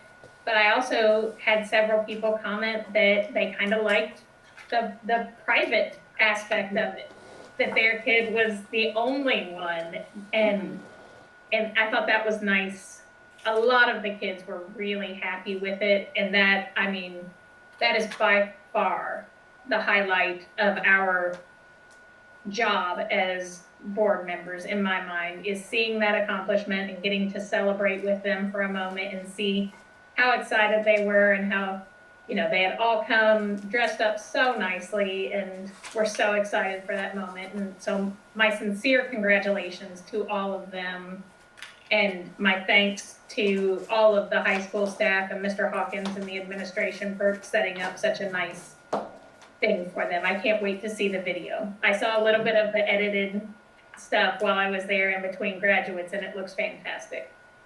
Ms. Elam, Yes, sir. I like to echo what Sherry and Danny said. And this wasn't the number one choice, but one of the positives out of it, if you messed up, and there was a couple, it was 3 or 4, we did it, but we finally got it right. So that was an advantage. You could, if you messed There's up, always a silver lining, right? Yeah. Ms. Richardson, do you have any discussion items? I just want to say congratulations to all the seniors that graduated this year, and to the parents. I know that you've waited. You know, this is such an emotional time as a parent. I remember my daughter graduating just a few years ago, and, you know, getting to see all the graduates together, sitting down there and kind of saying their farewell to their group that they went through all of these years together with. It's emotional. And, you know, I mean, it was kind of taken away from our parents this year and our students as well. They handled it with class, and that fought so hard to have a normal graduation. They were at our board meetings, which are long and tiresome sometimes. They've really gone above and beyond. And I hope that in 2 more years, when my son graduates, that I can be just as involved and as passionate. And, you know, it's a day that you can't ever relive, and they've handled it with such grace, and I'm so proud of them. I wish that they could have had what I had and what all of us had, but they handled this just so amazingly. And the photos, you know, the shout outs on the news, the Woodford Sun, everything, it's really, everyone has gone above and beyond. And I just want to tell them congratulations. This is a step forward to their future, and I look forward to see what they're going to do with our country and with the future. We have a bright community, and I'm proud of it. Thank you. I am going to echo the same thing. I think that there was a lot of great disappointment as things turned out, but they took it with grace and dignity and made the most of it. And it was my last graduation to be part of, and it's the most memorable one. So, yeah, I agree with everybody else. And thanks to our community, our staff and our schools, but also our community who just embraced this class and tried to make up for some of the losses. So thank you all. Do we have a motion to adjourn? so moved. Got executive session, or you can wait till next week. Oh gosh, I forgot. We need an executive session, guys. You can do it next week if you prefer. Let's do that, Scott. Okay. I'll kind of let people know what it's going to be about. Okay. So you don't live in suspense until then. Why don't you, Scott? Okay. But yeah, let's move that to next week since it's so late. So now do I have a motion to adjourn? We had one. You still have it. Okay. Second. Sherry seconded. All in favor say aye. Aye. All Grant, opposed? thanks for hanging in there, Grant. Bye. Bye-bye. Thank you, guys. Good night.